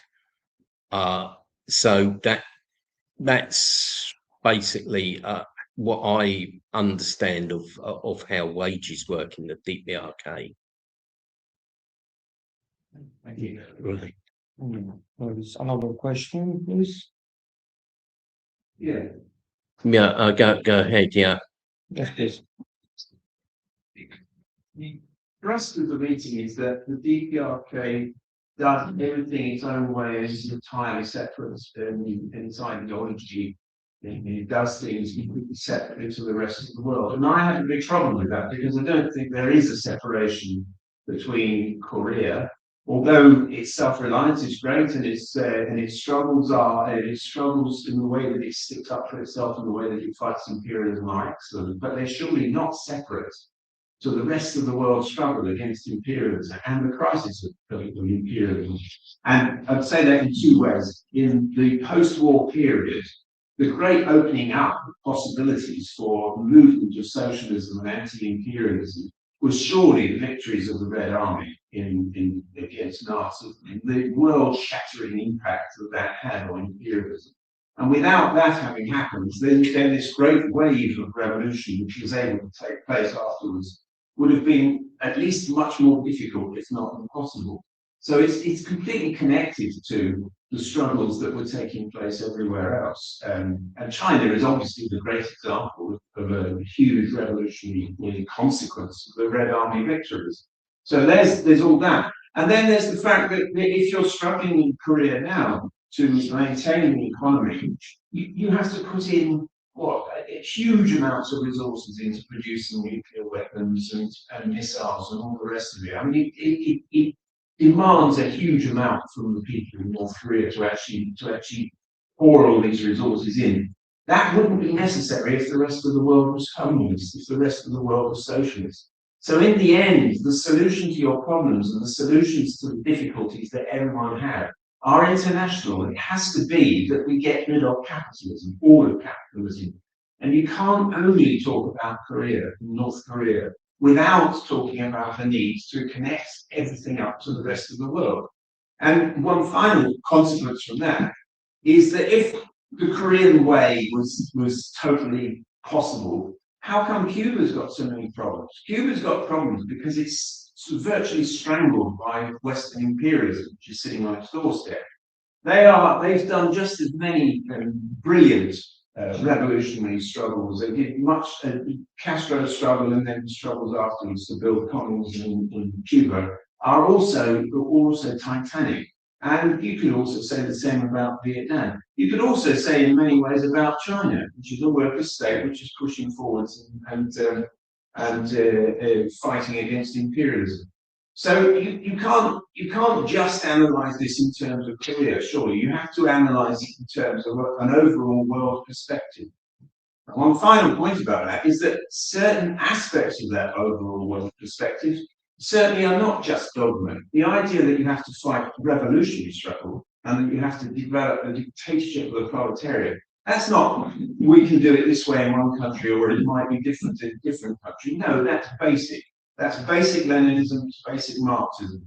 There's only two classes in this world. There's the dictatorship of the bourgeoisie, and the only way to get rid of that is to establish the dictatorship of the proletariat. And that's a common principle. It's not dogma.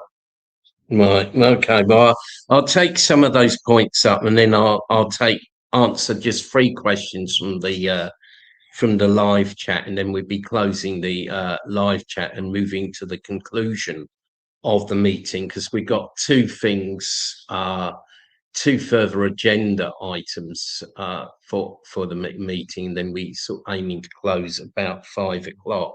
But you know, very briefly to reply to the point. No, the DPRK does not see itself as separate from the international struggle. If you read the works of President Kim Il-sung, you will find that's not the case. And as I said earlier, the DPRK has given internationalist assistance to other countries, like Vietnam, like the Egypt and Syria, like Cuba, and sort of Russia. And Russia, but also with regard to Cuba, I mean, it's a sticky, it's a bit of a sticky subject. Again, could be a very long discussion on that. I mean, I think, to be controversial here, I think there's 3 factors with Cuba, and their problems are caused by, firstly, the US blockade and sanctions, undoubtedly, which is very crushing. But the DPRK actually have a more severe blockade, because they're blockaded not just by the US, but by the United Nations as well, and the EU and the UK. So the sanctions against the DPRK are more severe. But yes, Cuba faces these difficulties because of the massive sanctions. Secondly, the imperialist psychological warfare against Cuba, and ideological and cultural infiltration into Cuba. But thirdly, I think there is a subjective factor, and that is, I think, that, particularly after Fidel passed away, and to some extent before, Cuba did adopt some liberal reforms, which in my personal view, it's just a personal view, it's not an official KFA view, but in my personal view, this has helped to undermine socialism in Cuba and contribute to the problems that exist there. But ultimately, only the Cuban people and the Cuban party can solve these problems. We can't solve the problems for them. We can't tell them what to do. We can obviously stand in solidarity with Cuba against the US blockade and against US regime change attempts, like this speedboat that got sent to Cuba. So if I understood also, the question was about why the DPRK is not more involved on the anti-imperial struggle on international in wider world. In my opinion, that is because of Juche idea. It doesn't mean completely not involved, but Juche idea telling you independent way. Even if the international issues, international affairs, needs to first think about my country on independent way to secure the country. This is the first on the top, then join to military or other organization to join to allies, because as history showing us, there could be very good beginning, but the end is very tragic. Example, Donald Trump and is the Council of Peace. Yeah, what happened? This is just farce. So DPRK always thinking independently first. That's this is not the barrier. If it can help, like the Vietnam and other countries, but always we think about of interest first, and after about join to any allies on international scale, and so on. Right. Yes. Thank you, Alan. Just going down the chat to say there's a lot of trolling and other stuff. Someone's pointed out here, today is the day of cosmonautics, 65 years since the first human flight. Greetings to the DPRK, a country that has its own space program. Well, thank you for that. Someone's put, I want to know how Duce compares to socialism of my country, Vietnam. Well, great, we've got Vietnamese people listening on the stream.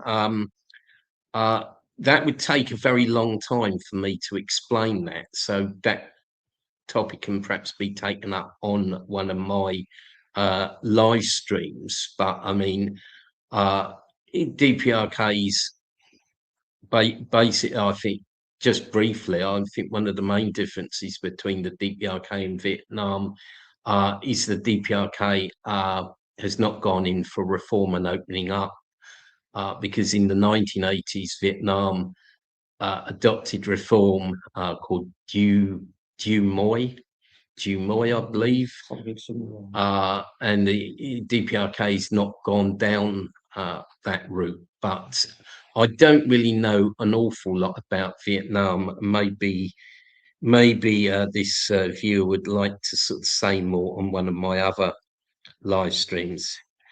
Right. Well, I'm answering this point because this is a load of nonsense. Is it true that the DPRK stole from crypto exchanges to fund their revolution?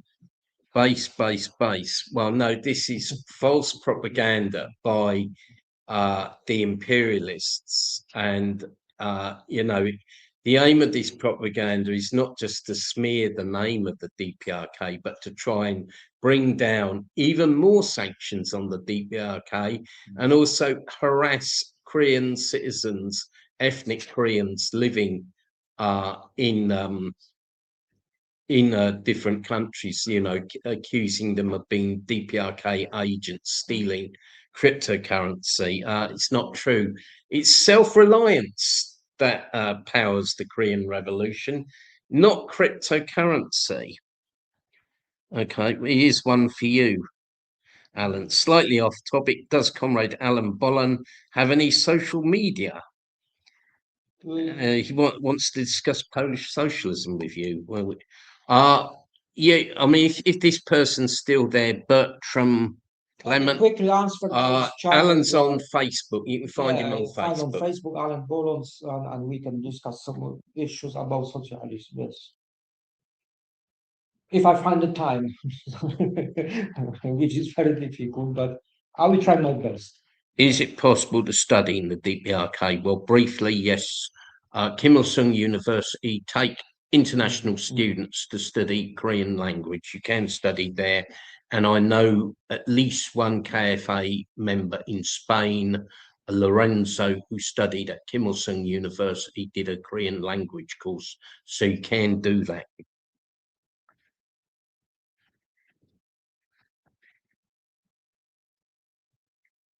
Yes, well, I've got rid of several trolls off the stream. It's been quite... Yes, hello, Nathan, and hello to other people. Right, well, I'll take this. This will be the last question from the stream, because it's starting to run out of time, and we still got a couple of things on the agenda. My question is, how, as a US citizen, can I best support and show solidarity to the people of the DPRK? Please help dispel the ignorance of my fellow citizen. Perhaps help dispel the ignorance of my fellow citizens.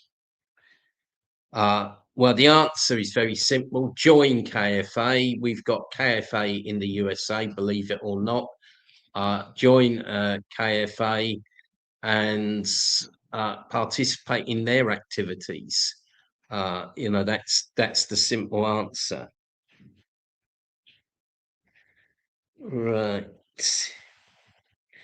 Okay. Well, thank all those people who've joined on the live stream. We're going to close the live stream now. Thank you for being with us today. We're going to have an online catch-up meeting on Tuesday night for online viewers, and we've got an online reading session next Saturday. There'll be details on KFA social media, and we will also aim to stream future meetings, you know, like this one, you know, be a hybrid meeting. So to the online viewers, thank you for being here. Long live People's Career, long live Duke Shea, long live Self-Reliance, long live the Workers' Party of Korea. Mansay.